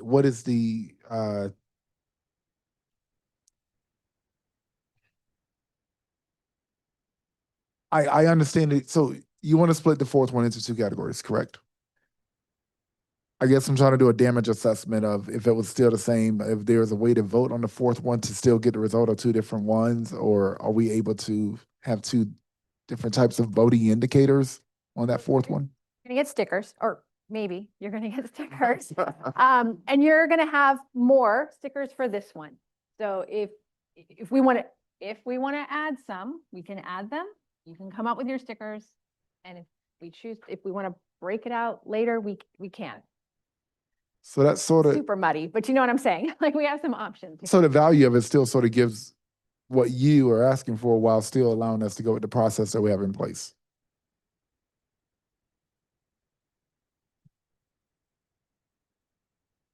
Because I think what Mr. Holland is saying is that to break up the fourth into a separate one, into two, you want to be sure there's consensus on the council to do that before we would do that. So I guess I'm asking the question, do we want to just do a thumbs up on the council like we do in other issues? Let's show of hands, thumbs up. Can we just do the exercise, and if we want the thing split, we can just stick it on a sticky and say, split this up? They don't want us to do that? Sorry, I had to deal with a family thing. What are we not saying? I'm just like, if we, like, the question is, there's a couple of tweaks, yes, but the bigger decision is, do we do 4 buckets instead of 5 buckets? Right? Right. Can't we just stick it on a sticky if we want to split it or not? And y'all deal with that after the fact? Oh, we can. I mean, it's not like it's two separate, it's taking that vibrant, sustainable, built and natural environment. Good Lord. right? And essentially splitting it into separate categories. I mean, that's what I'm seeing. Right, we just need a consensus of 4 people that say thumbs up, you want to split it in half. You can split it in half after you're done voting. So follow the process, and if there's if there's a differentiation of the fourth one, indicate that. That's Are you going to indicate it? That's what I'm trying to figure out. Are you doing a thumbs up right now? Are we indicating it? Both. Vote, okay.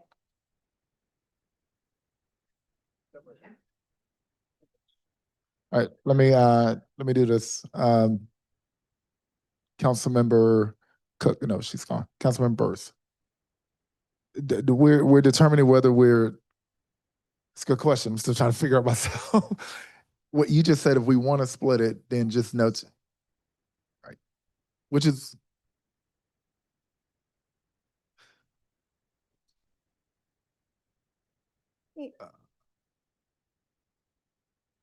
I think we're getting to that anyway. If you want to see something on a separate category, then you just notate that. That's still going forward this process, so it kind of serves both. So yeah.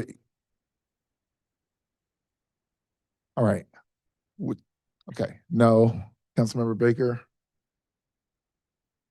Keep it like it is.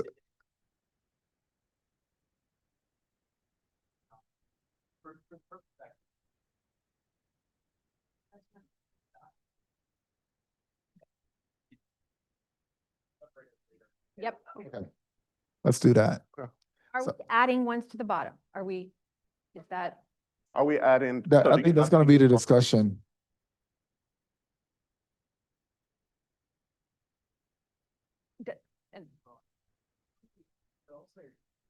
And when we vote, what are we, so what are we've got the priority areas and the whatever within them. What are we voting on then? Voting on the top ones. So we want to shrink this list even more. We're hoping to get about 3. Yeah. 5 or 6 on the last one. It's hard to. We're trying to elevate the ones at the top that we're going to move forward with. So the ones that aren't, so the other ones will drop off.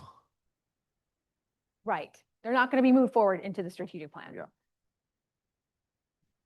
All right. So to be clear, and I think what Councilmember Kolpak is trying to do is allow us to get, if you're looking for 3 in the first, just arbitrarily, 3 in the first one, 4 in this next one, 5 in the next 2, what this would do if we added an additional category, it would allow us to still have more without, I mean, because it's way more in that category. And could you go to the original one Yes. for me? Okay, so the fourth one has a lot of things, and we're only asking for a few to prioritize just the top. We're going to lose a lot more rather than if we had an additional category that would allow us to get more of those out of that long category. Yeah, you have extra stickers if you decide to split it. Yeah, so if we have additional stickers, then we don't necessarily need to separate because we're going to have more value. Correct? Okay. Correct, and that's the reason why that last poster has the 5 stickers, because there's more within that particular goal. I'd like to make a suggestion here. Councilmember Kopak in his proposal has added the resiliency bullet. I would be fine adding that under vibrant, sustainable, built and natural environment, and maybe adding 1 additional sticker for that category for today. And then Councilmember Cook, would she be able to also participate somehow digitally or something? Okay. We can do it digital. Digital? Yep. So I just have a suggestion as well. So we're a city of 350,000 people growing, right? We've got like what's our budget? 700 million. So I'm not sure why the goal now is to sort of like reduce the number of, like we've got either 4 or 5 buckets, right? And within those, maybe the way Councilmember Kopak wrote it, there were like 5 or 6 priorities, right? Or what do we call the ones? Priorities? Yeah, priorities. Right, yeah. So it seems to be, I don't know why we're arbitrarily trying to like reduce, we have a big city with all kinds of needs and opportunities. I don't know why we're arbitrarily, after having gone through this process, trying to take goals off there. I think they're all relevant. So I'm not sure why we want to like reduce it to why. Members, are you referencing to the priorities as far as? Yeah, I think they're all important. So I like at this point now to say like we're going to cut half of them, that doesn't, seem to make a lot of sense to me. I think they're all really important. Whether we want to accept the one that we've had or the new version from Councilmember Kopak, but if the goal is to kind of take goals off there, it doesn't seem to make a lot of sense to me. So I'd like to weigh in on that. So could you go back to the iceberg slide, please? I'm sorry, which slide? Thank you. The iceberg slide. Yeah. So I think when this slide was up, you heard us say, if everything's a priority, nothing's a priority. So the goal is not arbitrarily to reduce them. The goal is to focus the organization's resources on top priorities. You may add as many priorities as you like. And I mean that sincerely. I'm not being facetious. The more priorities you add, the more we will divide our attention and resources amongst the priorities. So for any of these items, I think we had this conversation back when we had the facilitated sessions with council. You may have more priorities, you absolutely can, but they become a little less focused and a little less resourced the more you add. So there is no mandate. We're not reading from some pamphlet that says a strategic plan, thou shalt have X number of priorities. But when we talk about having manageable goals and priorities, it is to very clearly signal to the staff and the budget process and the community that these are the things we're going to focus on. So we really don't have a limit. You may put as many as you like on, but I do believe the messaging becomes muddier the more priorities that get added. And so that's why we have a prioritization exercise. That's why there's voting, and kind of to the conversations we've been having a day and a half, the stuff you tell me is at the top gets the most attention from your budget.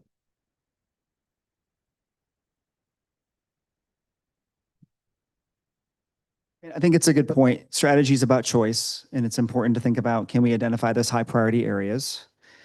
There's a lot of interconnection between these different issues. We could have had a bucket that was inclusive economic priority and safety. And then you would have had 7 or 8 bullets in that, and then we'd be doing a rank order of those against each other. And I guess what I'm saying is that I see enough differentiation within the last bucket, based on my read of it, based on what you saw with your survey outreach, that it seems like we're going through an exercise where, it'll be, ranking transit and climate sustainability and housing all kind of together. And I get everything is interconnected with everything else. And so I just see it being more consistent to have, in terms of topically, thematically, the work that the city will do to have those separated. I'm fine returning, if we want to, the dividing it up in the future. But I guess what I'm asking with Councilmember Baker's suggestion, are we putting one sticker on each idea? Or some people put 3 stickers on one idea if they want? What's this gonna look like from a forced prioritization here? Right, you're gonna get some stickers. There's a color for each one. I'm not gonna police you if you want to, one per, I would think, but if you want to put 3 on one, that's your call. I'm not gonna walk around and watch, but we're just trying to see which ones are gonna come up with the most stickers, which ones are the priority for the whole group. That's what we're trying to get to. And then at that point, we're gonna take a look. There may be a clear cut 3 at the top. There may be 5 at the top. That's where we'll come back and have some more conversation. So if I can also just appreciate the manager's comments. To me, strategy and high level sort of vision is one thing. I think what we've talked about a lot today is sort of how do we take those visions and goals and actually execute those as sort of budgets and sort of actual decisions, right? I think I'm coming with both of those, with a set of high level priorities and goals. And then year to year, we've got to sort of execute on that. To me, I can't believe we haven't talked as much about safety, but I can't believe we would look at the 5 priorities here that I don't think in your version would change at all. We've got safe, positive opportunities for youth. We've got reduced violence. We've got to expand access to safe and inclusive community spaces. We've got to expand crisis response support, and we've got reduced vehicle deaths. I can't believe we'd take a couple of those off in this city. Those seem to be all priorities. We may not have the same level of investment every year in each of those 5, but I can't imagine we'd say okay, let's drop off reduced vehicle deaths. It seems like I can't imagine we'd drop any of those. So to me, having a larger set of goals that we have as a vision, and then within that sort of year to year, making budget decisions in accordance with that. But I don't think dropping them, to me, makes a lot of sense if we're trying to carve out a larger strategic vision for the city for 3 years.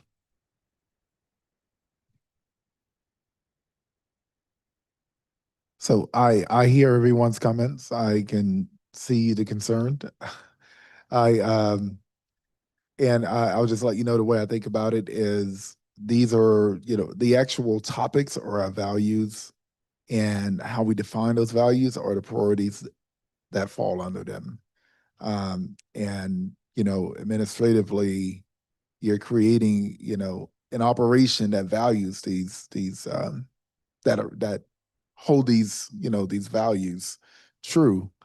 Um, I am open to going forth with the process as long as we have more value, more coins to spend on the one that has more items. That satisfies me. As long as it doesn't mean, you know, the additional category is not a value. If we can find that, if you can find that as a value in this work, I would be okay with that. Just me individually. I see that, you know, I could see it from the administrative point of view that, look, we have to focus and be effective on something rather than just stating everything. But also I see, which is where I align with, you know, also like this is how I define this value of a safe community. And these are the things that we're going to do to have a safe community rather than I'm only going to choose this part of the definition of what a safe community means. I also trust our staff to, and I'm using safe community as an example, I trust our staff to operate in this fashion, you know, in this way. I think about, I always call our police chief a compassionate, you know, police chief, because these in her role and the way she operates in her role, this is what she represents.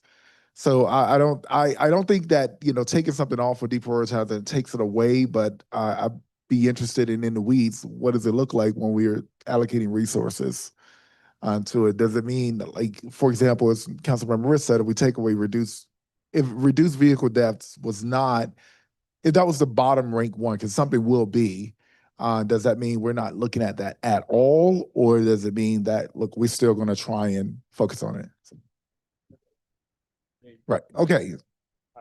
There are dozens of things not on those lists that we will continue to do every day. I mean, I just want to be clear that getting on the list or getting off the list is a signal of prioritization, and that we do not have a limit of what you put on the list. I would also just want to make clear that falling off the list doesn't mean falling off the work plan, but it does, if we get a new dollar, we will go to this list to figure out where council wants that dollar spent. So, colleagues, I'll entertain a bit more dialogue, and then we need to move forward. But because we have more value here, I'd be okay with moving forward as how we are, as long as it doesn't, you know, I still want to find a way to be very clear in stating the additional category as a value. But if there are any other comments, I'll entertain it, but I think we need to get going. Yeah, go ahead. So, Mr. Mayor, you're saying that if there's something that we feel is critical to add, we add it. That there was a suggestion to have basically more votes, and I would suggest even more than that, because this is two categories in one legitimately. It'd be like combining inclusive economic prosperity and safety into one bucket. So I would encourage even more here. And then we would return to a discussion about whether to split it for the sheer strategic management and community communications aspect of it. That would be a later decision. But for now, it's like we can add items, we get more votes in this one, and that's what we're doing today. That's what you're suggesting? I can support that. All right, and just out of curiosity, how much difference do you think there is between vibrant and sustainable built and natural environment and resilient, healthy future and affordable, welcoming community? Well, yeah. How much difference do you think those two are? The most significant difference is around the emissions reductions and pursuing resilient infrastructure to help residents with heat and flooding. That's probably the most significant of the difference between the two. Yes, and then other colleagues may have. Yeah, and then on inclusive prosperity, are we voting on worker co-ops and worker ownership, or are we voting on asset ownership? Broader. Yeah, unless you change it, we're voting on employee ownership, worker co-ops. So can we change that language? That's, again, I think. Change it, or do we want to rewrite it on the bottom and have that be its own item?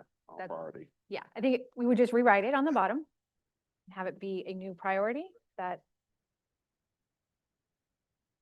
So, What's your question? So just want to make sure I'm clear. So there are a few new ones on the end. Am I going to write these down here, all of them?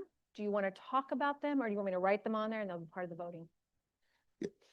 Just write them and give us the value so we can vote on it. That way we'll stay true to your process and still be able to have those things in there.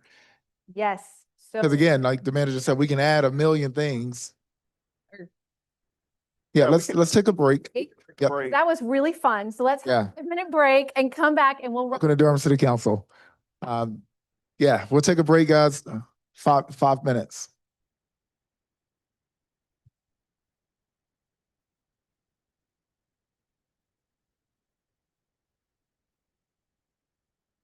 Hey. Excuse me.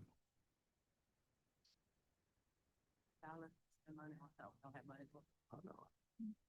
So they have a stickers, right? No, They don't have they stickers? don't. Not yet.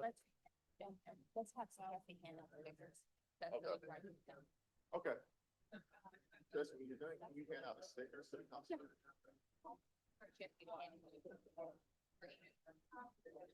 Yeah, y'all did good. Yeah, I got clear. You were this focused there. Look in that person. I need clarity.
has seen and approved, but at any time, like council can change the process.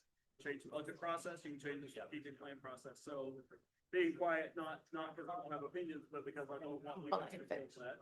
And I would certainly want new council members to have the opportunity to try to influence the process. Right now, We're ready to vote. We're ready to vote. It's, Do we need to explain voting? yes. Okay.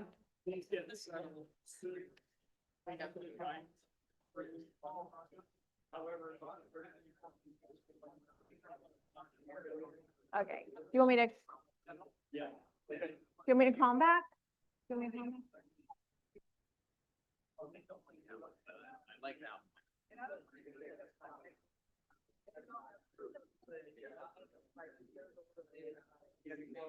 Chelsea will be able. Yes, we're gonna put this on like I like that one. I don't like that one. It seems to be like It's slipping it's in like a re- one of our council members' priorities, and it's also adding homeownership to, it feels like the wrong category. Yeah, but other than that.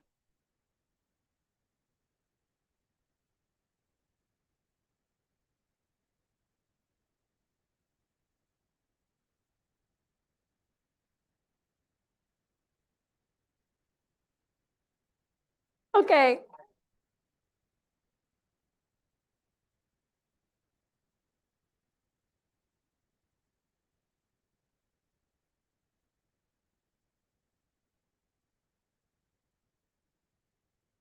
Yeah, this is the baton to the president. All right, let's bring it back.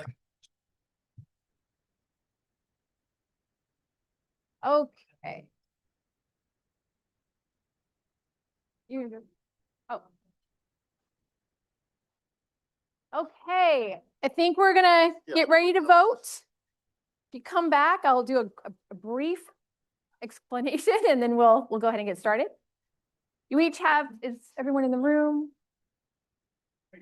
All right, everyone, if we could get everyone back in order, please.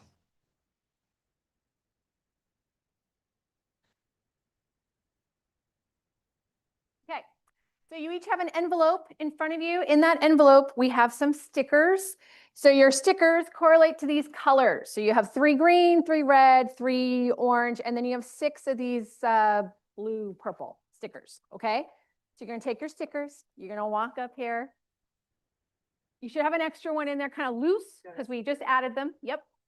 You're gonna come up here and put your stickers next to your top 3, all right? Keeping that iceberg picture in your mind, we're gonna go through and we're gonna vote. Okay? Why are you smiling like that? I mean, I'm a little slow. Sometimes it takes me a little while to catch That's okay. on. Now I see what the whole discussion was about, and my memory just went back to whenever we first did this, and I remember the conversation of how are we putting homelessness in the environment at the same one. So now I'm now getting it, but we'll go ahead. You guys just put this in there. Okay, so stand up, come vote, and then we're gonna need a few. I think we're gonna do. Do you want us to come at the end with the? Because we need some time when you're done. Okay. Okay. All right. Please come vote, and we'll go from there.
All right, we are ready to go. So thank you, everyone. Really appreciated that. That was a lot. We are going to put this into a some technology system thing here and send this to council, to send this to Councilwoman Cook. So we'll just, yes, and then we'll be getting back to you with those results at the end. Okay. We're going to send this out to Cook because she's not here. Let her have an opportunity to put her vote in, and then we'll go ahead and send the results back out. Okay? Okay. Thank you, everyone. Yes.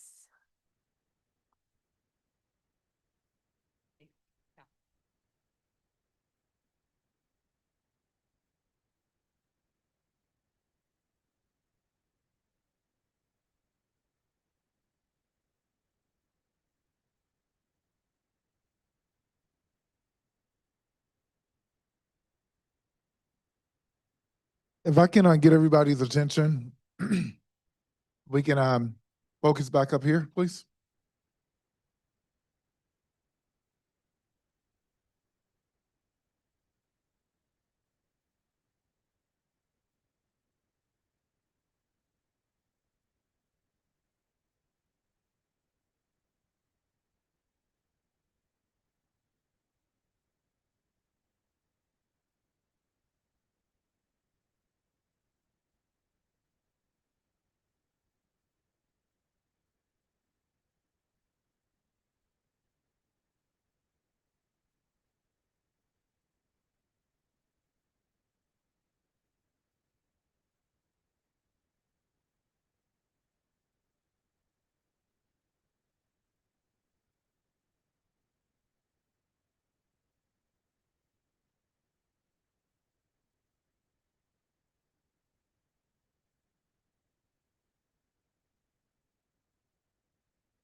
Is that better? Sorry.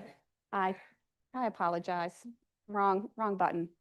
So I will be going over, the different buckets that are.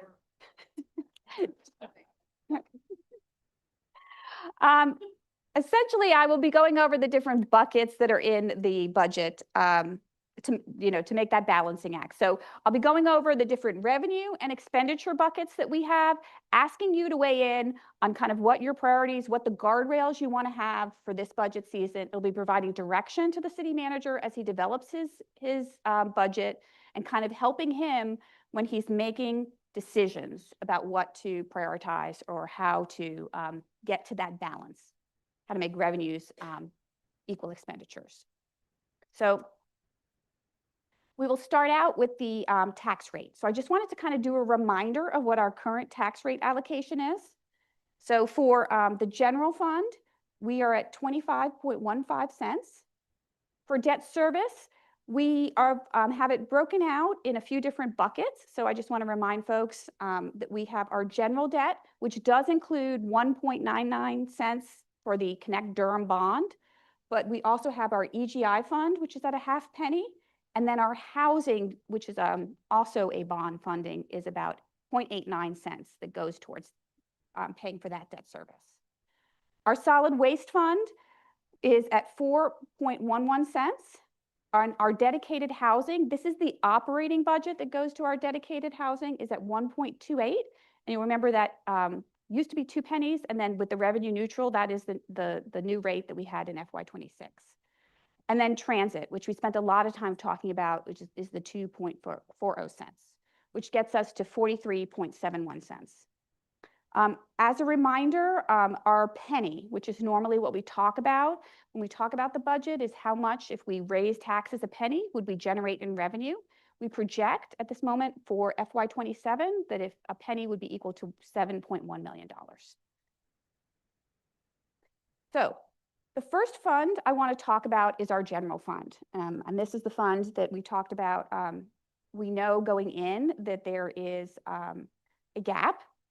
I don't know, obviously, we're still working on what exactly that gap will be, but I am anticipating that there will be a gap for that fund. And then we do have Durham minimum livable wage, which affects us, and possibly part-time Durham minimum livable wage. So like we did with the transit fund, we have kind of 3 options here for council to discuss.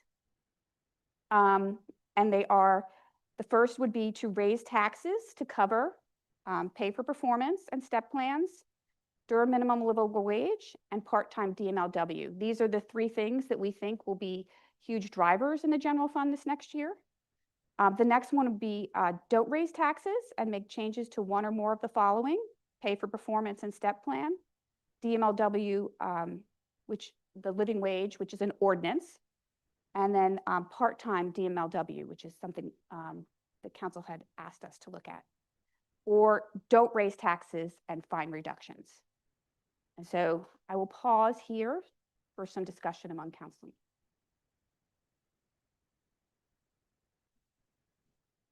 Welcome to the easy part. Who's up? And I'm happy to answer any questions as well, too.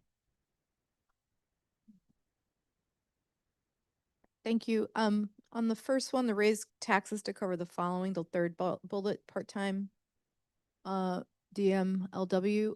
When y'all presented at the first retreat, there were kind of different groups of part-time staff where in some cases, raising them that high meant that then they maybe wouldn't consider doing a full-time job because it took them kind of over that compensation of the same job at full-time hours. And so it would be helpful to, and I think, am I making sense what I'm asking about? And I may need, we do have Jim Reingruber from our Human Resources Department who is here and presented. So if I get out of my depth, he is here to kind of back up for me if there are questions that you have specifically about kind of the. Yeah, I feel like there was some within that bucket in particular, there were some choices around who would be affected and who wouldn't be.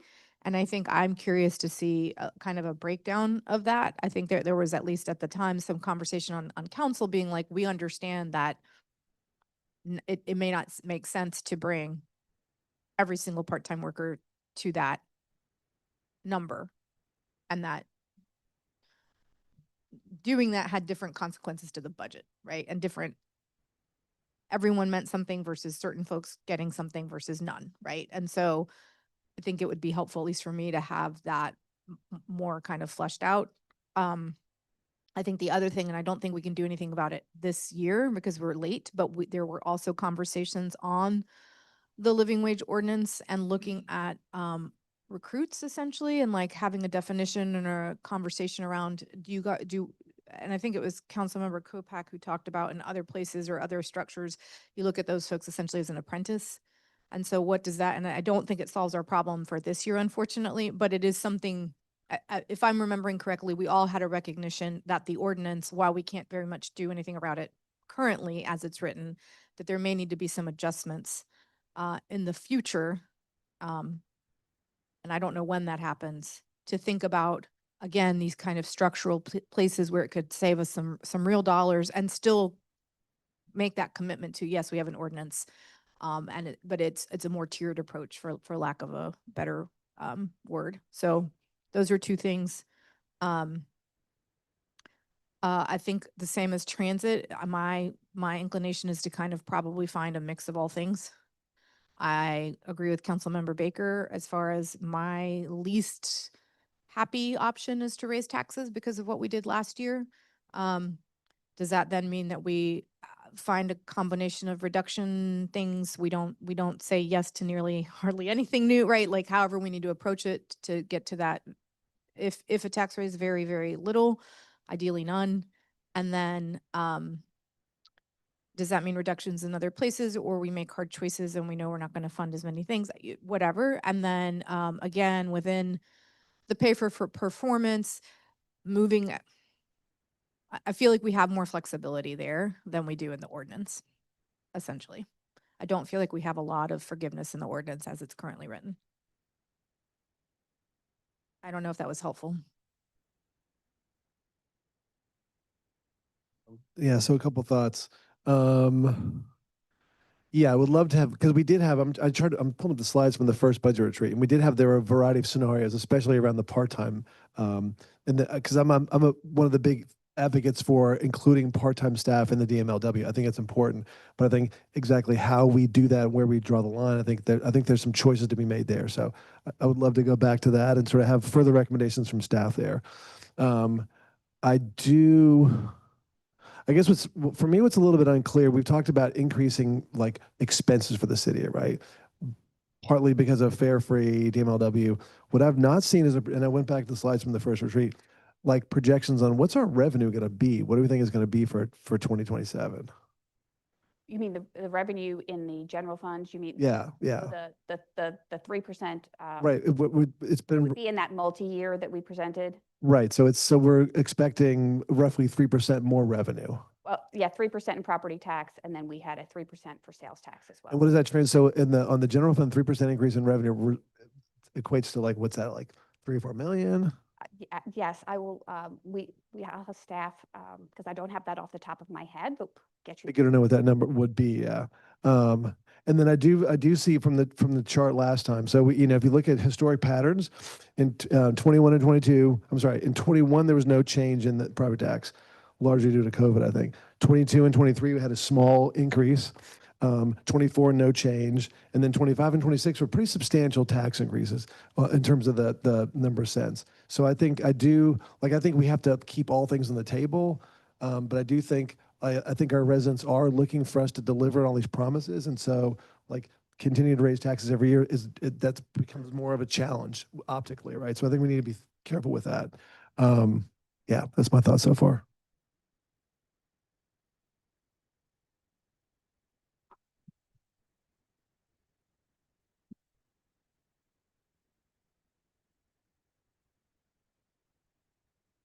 I'll also share much has already been stated. So for me, option 3, don't raise taxes and farm, and I know that's going to be hard. So also acknowledging option 2 as well. So I'm willing to do a mixture, and I would like to be clear on exactly what changes could be made to the ordinance, since it is a law, I guess. So we're literally bound to it. So just getting a little bit more clarity on that. It's fine for me. And then also a little bit more clarity on the pay for performance and step plan changes if we decided not to raise the tax, but also make changes like what those changes amount to as well. And then I also think we mentioned last time that employee benefits gonna like costs going up about 10%. So don't want to cut that. We want to be explicit. I don't want benefits to change for folks. Just get a little bit more clarity around what I already stated.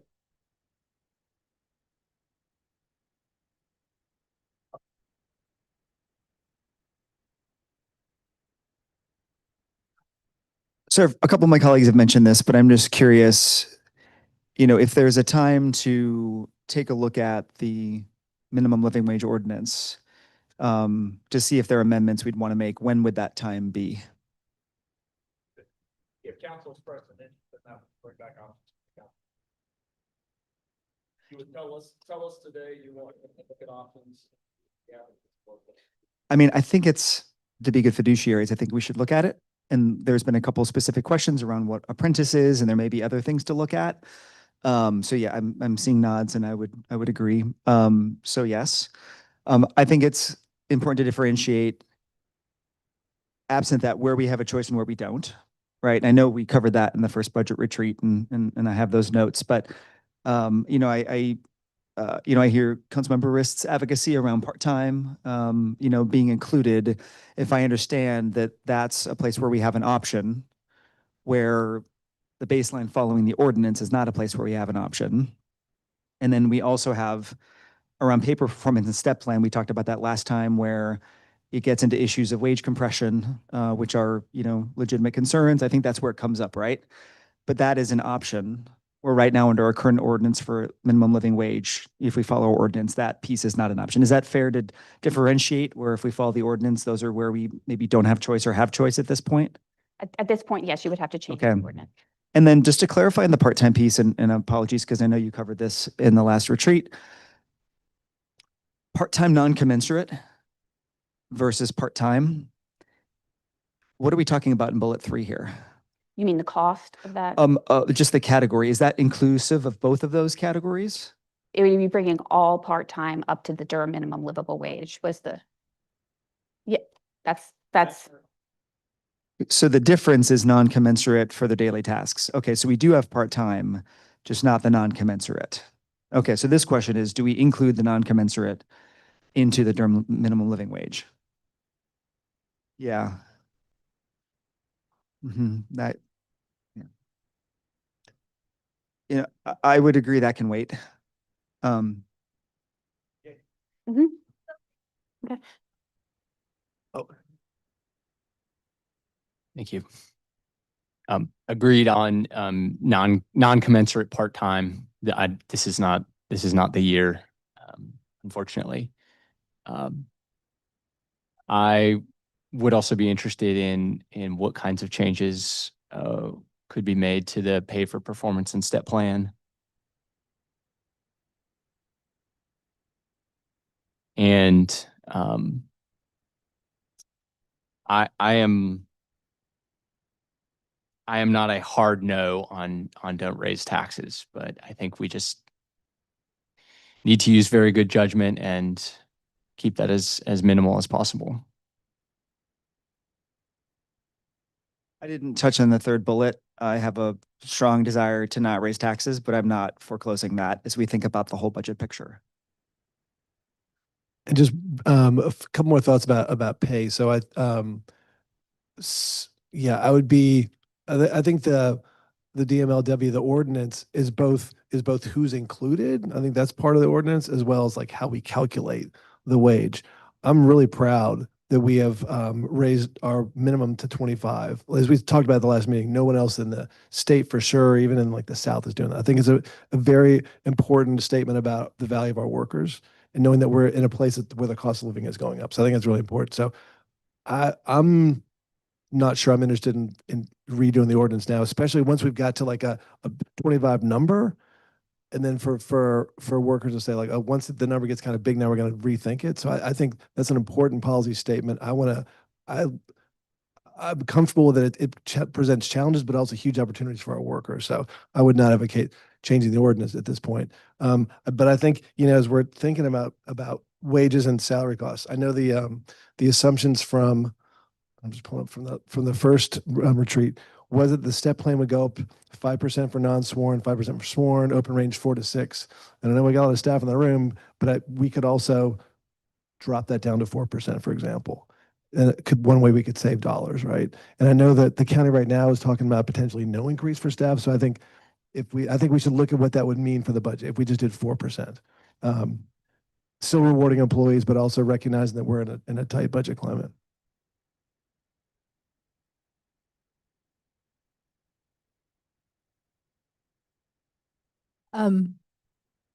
Just to the 4% piece of it, as long as it's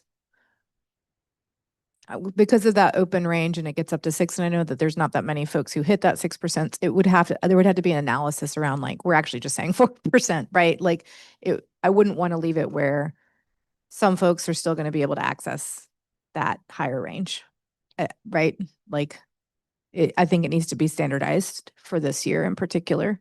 And so I just wanted to share that.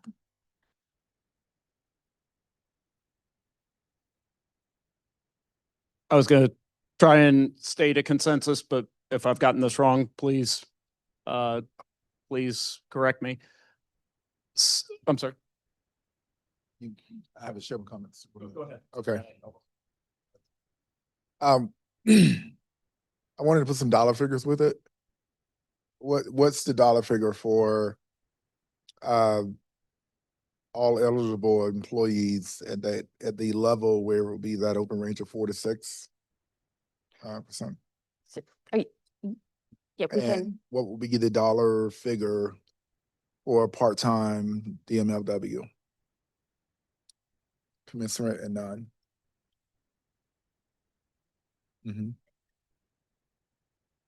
Do you have those numbers? The part-time DMLW, I think that we presented at the last meeting, and I'm going to ask, it's $1 million. I was trying to remember that one. And you're asking if we moved, I think every percent we move is in the general fund with staff is a little over $2 million. So if every percent we take down pay for performance would gain us somewhere in that range. And the reason why I'm asking is because, yes, every little bit helps account. Every little bit counts, but at the same time, I think about the value of signaling, and I definitely don't want to raise taxes. That's one thing I heard next to crime. And you want to talk about what's getting folks, to the point where they're drowning in their own assets? It's taxes. I would think people would call me, outside of crime, they would call me on other things. I've never received so many calls on taxes when that evaluation came out. The other thing is, I know that the General Assembly is watching us, and I'll know that they also have a commission studying property taxes, whether they should eliminate them or not. Dismantling that, eliminating property tax could very much dismantle our entire economy. We would have to reformat how we do all funding, and that is something that is seriously moving in Raleigh. So I don't want to signal that, I also think about our values and how they're viewed from a sense of perspective. Outside looking in, people think Durham is a little weird, and I'll take that. But we say our values are to have fare free buses. And outside looking in, they say, well, how are you trying to ask for money if you're not even going to charge for it? These are the conversations that I do here outside of Durham. I believe in, and I take pride in being able to go to these conferences and tell people, yeah, we have the Durham, minimum living wage that nobody else has. But I also want to be very practical and understand that, while it's something that I want, I understand that I want to be conscious of the timeline of getting there. And so I'm thinking, well, we have like a $10 million gap we're trying to fill. 9.7 at this point, yes, in the general fund. Before we have actually, gotten all our information. So before we actually fund DMLW, you have a $10 million gap. So we fund this, and then it's a $14 million. $14 million gap.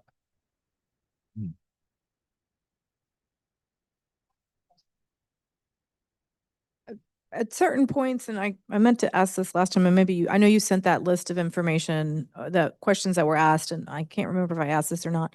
We have historically, I know this is a bigger gap, but we have historically run a gap at this point over the years, right? Yeah. And so I know our budgeting has gotten better, right? I guess it would be helpful to get that sent to us, and maybe you did, and I apologize. So I did send that. And Okay. what it does show me though, is when you look at that, is that we've always shown a gap. Yes. And we've always done something with our revenue sources. Either we have not raised taxes, and then in the years we have not raised taxes, our sales tax went up about 15 or 16%. Okay. Or in the years that we have had the gap, we have also maybe had property tax increases. So that was sent out in the follow-up memo Yeah. sent to Okay. council. So there's So- always been some sort of revenue adjustment usually. Ms. Reardon, can you also explain, so, excuse me, for staffing numbers, right? And I think city manager mentioned that I think staffing is like 78% of the general fund, right? My question is, I know there's positions on the books and the positions that are filled, right? We don't always fill 100% of the positions there. So at some point, for positions that aren't filled during a fiscal year, do those dollars go back at some point in the kitty, or like what does that look like in terms of accounting for positions that are in the budget but that are not filled? How do we So I account for that? I do take into account that we will not fill our positions 100%. So I have about a 7% vacancy rate that I already factor in. And so if you look at our Q2 report that was recently done, we were projecting to be under salaries by about 5 million, but that is less than 1% of the general fund personnel budget. That's what it's. So that is we're getting about as accurate as I can be, because I don't, I need to stay under budget. You're saying in the second quarter numbers, so you project a 7% vacancy. Already when I'm budgeting for salaries, I'm already projecting that there will be a vacancy rate throughout the year. So I don't. And where were we in the second quarter? Were we at that number or below that, or? We were about 90. We project that we'll be at like 99% of budget with the For the 7% year. the year, With that 7% built in. the 7% built in. And so that last In other one, words, we're the accuracy of the budgeting is very close, yeah. we don't have a lot of wiggle room. Historically, we did it at 95%. And then I think Manager Page probably 3 years ago dropped it to 93%, because the trend was we were never hitting that 95%. Like over many years, it had never been close to that, which is why we dropped it to 93%. That's the memory I have. And so that's one of the questions I had is, and I know because we're paying better, we are seeing less vacancies, which is good, but like then we don't have that wiggle room that maybe we had a few years ago. We were able to drop it from 95 to 93%. Because that was one of the, I feel like that was 22. One of the years that we were able to have that forgiveness in our budget with revenues was because we messed with the vacancy rate a little bit. Yeah. Those are some of the things that we do in between. So we will try and do everything we can to make that gap be as low as possible, so that we're not having to do hard choices. Obviously, so anything that's new in none of the asks that have come from department or council, right? That's what you'd shared last time. Okay. So it's just literally passing the same budget we had last year. There was a small increase for operating that we anticipate that there'll be add to bases from departments. So that's why it's so important for us to get all of what departments are actually going to be at this year. So right, so that we can see so my gap may be lower than what I showed you at this meeting, but I don't anticipate the gap to go away, is what I'm trying to say without it. I guess for us it would be The 9 million, yes, that I anticipate it may be lower, but I don't anticipate it being gone. And then with the 9 million, and then you calculate what the ordinance requires, that's where it gets to 14 million, but then that isn't, is that model assuming this 5% step? Is that built into that, what you've already? Yes. So if we started playing with things like 4%, that's where the numbers get. Yep. Okay, so That I is something. guess what would be helpful is we need scenarios. I know sometimes we don't get this, you kind of do your analysis and then that's just what we receive. And I think in this year, and I'm going to say it like, the city's done well financially the entire time I've been on council, even during COVID, right? Like we didn't know what was going to happen, but we were in a really secure financial position to kind of weather a big storm. And I mean, I'll say, I think we're in a recession. I think that we just don't have a federal government that is willing to tell us that we're in a recession because whatever. The jobs report in January was the worst it's been since 2009. I think this is why and they don't want to say the thing that's obvious. Talk to any restaurateur, they will tell you. Talk to anyone trying to find a job right now, they will tell you, right? And so we have to think all the way back to that era of the city and the decisions that those council members had to make in those moments, except with the hard reality of everything is like a gajillion times more expensive than it was in 2008, 2009. So in some ways, a much harder ecosystem that we're operating in. So I think that, at least for me as a council member, I know that I do the best when you all kind of let me see, here's option A, here's option B, here's option C, or however, so that we understand the consequence of those decisions.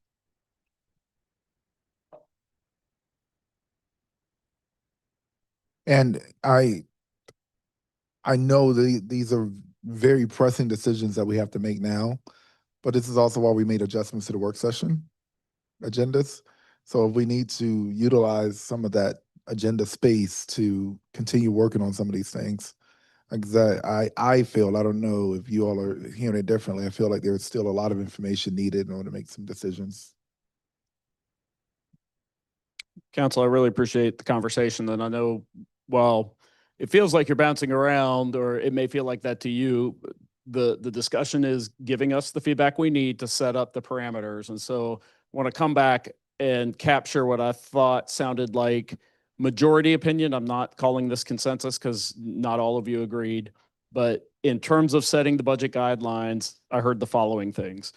Council is open to us and asking us to look at options that may include not fully funding pay for performance and step plan. I heard very reticent, but a door to at least explore if there are options to tweak the DMLW ordinance. That was not consensus, but I believe I heard 4 of you say, if we're doing those other things, you would at least put that on the table. I heard consensus that this is not the year to move on non-commensurate positions in DMLW.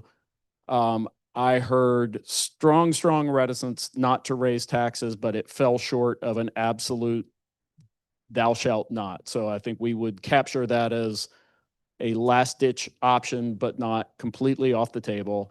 And then I think everyone sounded very open to and asking the administration to look for cuts throughout the budget to help reduce the need for any of those other measures. So let me put that out there and let me ask Christina first if that's specific enough for us to capture. I believe that gives me what I need, but I want to make sure it gives you and your staff what you need.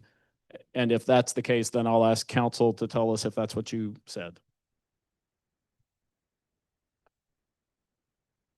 That captures it for me, what you just summarized. You can't hear me? Oh, okay, Carl. No, but I will reiterate. No, you're fine. You're fine. We're all seasoned. Well, some of us. I don't want to cut employees. Look for ways to reduce. I don't want to cut employee benefits. That's the only thing I feel like that was missing out of there. Sorry. Employee benefits. Oh, yeah. Yeah, don't touch benefits.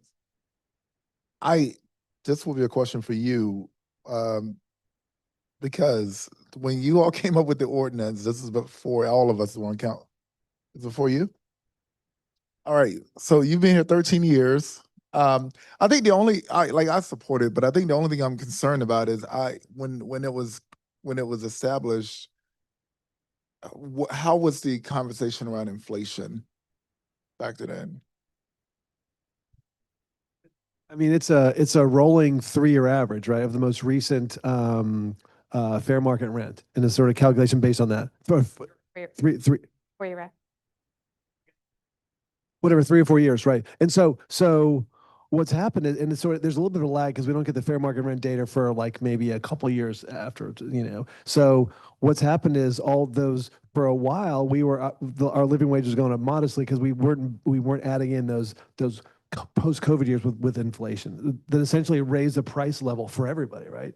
And so those are now, and city manager, correct me if I'm wrong on this, but that's kind of what that's now baked into the formula. And so now we have, and that's going to continue, although now that we're having less inflation now. It's gonna start moderating the rate of increase. But I think we've raised people to a level that helps them cover. I mean, this is not even, as we talked about last time, it's not necessarily like a total living wage. It's a more just minimum wage, depending on your family size. And so that's now we sort of reached that new level. And I think now that it's sort of got to a level that's really rewarding families, especially those in the bottom, to say we're going to change the formula feels like, yeah, I'm not there on that. Can I just follow up on that really quickly? I 100% understand, which is why for me it's around options around because the fire recruit was a place where we were really feeling it, right? And so it's a question around to the point around how are other organizations, which is why I was like, I don't know if we can tackle that this year, but it matters because next year's $27.11. Like we knew that this was going to be a problem. When we passed last year's budget, y'all told us this was going to be a problem. You've been telling us this was going to be a problem since June of 25. So I'm sorry, new council members, but the rest of us knew that this was coming. So I think that's if it was like, oh, it's tapering off next year, it'll be another mild increase, but it's not. It's another $2 next year, right? So I think that's the part that I'm, again, looking at then maybe, and only if it gets better. And I understand that our workers deserve this. It's not a question around what people deserve. Everyone deserves all the things. But we live in a moment of just really hard choices. And so I want to at least have, again, what are all of the options on the table? And just to respond just succinctly to the question, when those of us advocating on the ordinance were starting, I don't think that we anticipated the extent to which housing prices would skyrocket in Durham and cities like ours. At the same time, because they did, it reinforces the value of having the ordinance to help folks be allowed to stay. But because the ordinance is tied to the fair market rent per HUD, like those are inextricably linked. And so to work on one, you have to work on the other, which is also making sure that we're trying to get our cost of housing under control. Those are linked. And so I agree with Mayor Pro Tem that, it's not, a rethink about like the core of the ordinance, but other opportunities where it can be tweaked. Another thing some cities do is they don't adjust every year, which we do. But anyways, it's worth, I think, as we look at everything for us to look at that. But I just wanted to provide that context that I don't think we anticipated what would happen, but also it reinforces the importance.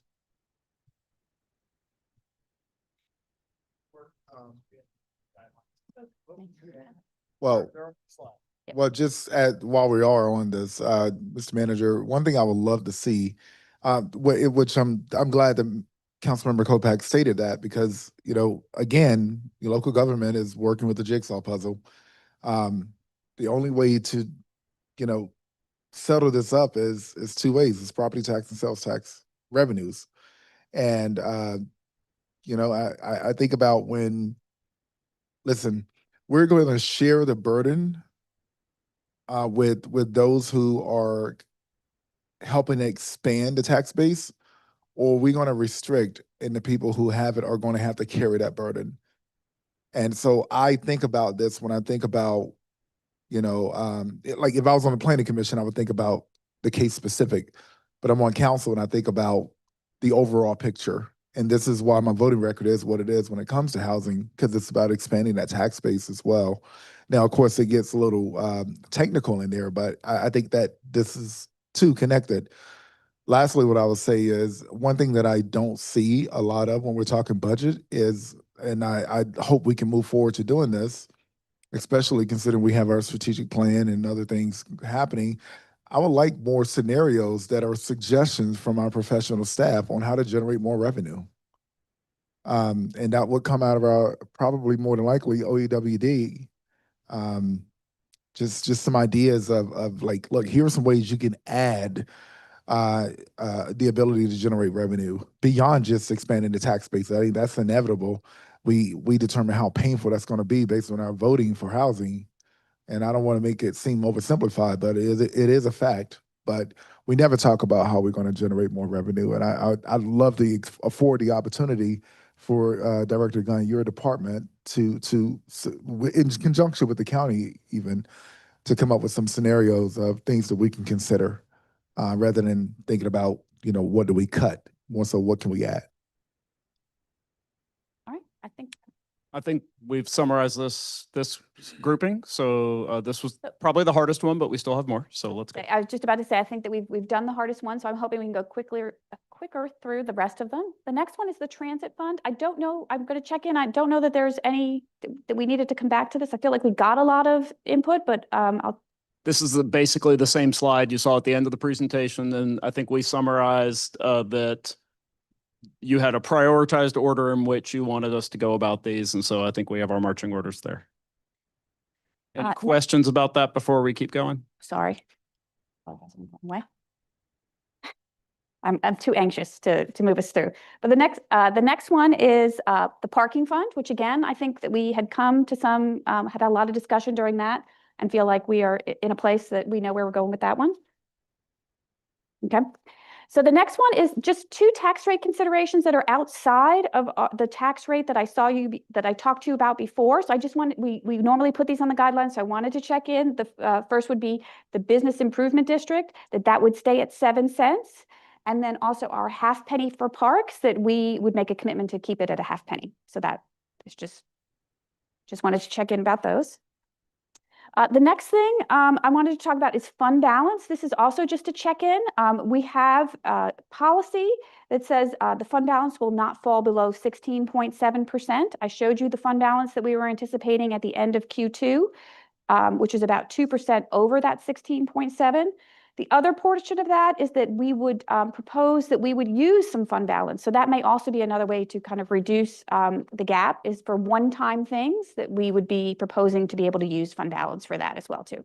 So again, just a check-in for those two items. Okay. Talking about, I think the mayor, so we talked about fees. And so these are three areas where we normally talk about fees. The first is the water sewer rates. In talking with our water department, they are anticipating that the average increase for the average customer, and they are still working on their rate model, would not exceed 12%. So this is something in line with kind of the numbers that they showed you last year. We have some significant capital projects going on in that fund. And so this is slightly higher than where they were. I think last year you saw a 5-year model that said we would be raising rates this year 11.25%. And so that is something I just want to check in with council about. Ms. Reardon, thanks for mentioning the conversation last year about the water and sewer rates. Can you remind us of, in that 4-year sort of projection, what we're looking at like next year, the following year? Because the estimate was 11% this year, right? It was 11.25 this year, and it was 11.25 for the next 5 years. Next 5 years, okay. Yeah, so, and then the stormwater rates, this is, they are still finalizing their rate model, and will come back to you with you will see a rate model presentation at a work session, but they are asking not to exceed the typical customer 1.55 cents per month. And then we are going to ask departments in this to look at their fees, and those fee adjustments are something that may not have been taken into consideration when I gave you that general fund number. So as we get more clarity around departments and what the charges that they might have, that will also be something that we'll be looking at in this part of this budget process. So expense assumptions. These are ones that we have the first one is city council budget requests, which is something you heard about today. We spent a lot of time talking about them. And so this bullet is just saying that they will be considered as part of the budget.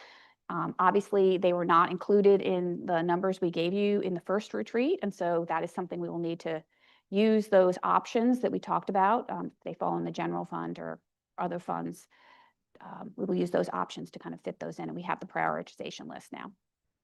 And then the final bullet is just a reminder that we will look for ways to improve efficiencies, phase out incomplete programs, and stay focused on current priorities. So that is just a commitment from staff to be doing everything we can in this budget to make sure we bring you the best possible options as you move forward. And that was all I had for the guidelines that we need direction on. I'll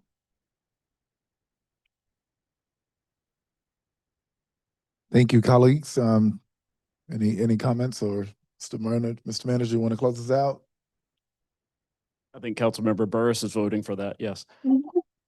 About toss me the microphone. Council, staff, I want to thank everybody for a really hard, busy 2 days of budget retreats 2 weeks ago and today. We got a lot of what we needed. You guys made some really thoughtful and provocative statements in the right way, at least how I consider it. You gave us room to work on these options, and I want to thank you. I know it's not always clean, but for me, there's a little bit of value in a little bit of messiness. I know as you guys kind of worked through your direction on strategic plan, I want to thank you for taking the time to do that. I know despite some of the frustration, kind of you guys sort of feeling through that, both kind of what needed to carry through from prior decisions and what might need to be tweaked. So I thank you for that. I think it was helpful, and I think you gave us a path forward. And on all the budget questions, I reiterate what I said this morning. I don't think this is going to be easy, but you helped make it clearer for us today. We will go right to work on some of the things that I think you opened up for us today to consider. And we will go hard and fast into our process to really evaluate all the needs across the organization. We will be turning over all the couch cushions, proverbially, to look for every possible opportunity. And you guys offered some leadership. We will need your leadership and partnership, especially on conversations with the county around transit. So we will be involving you heavily on that. I want to give a hand and thanks both our budget team, also our communications team.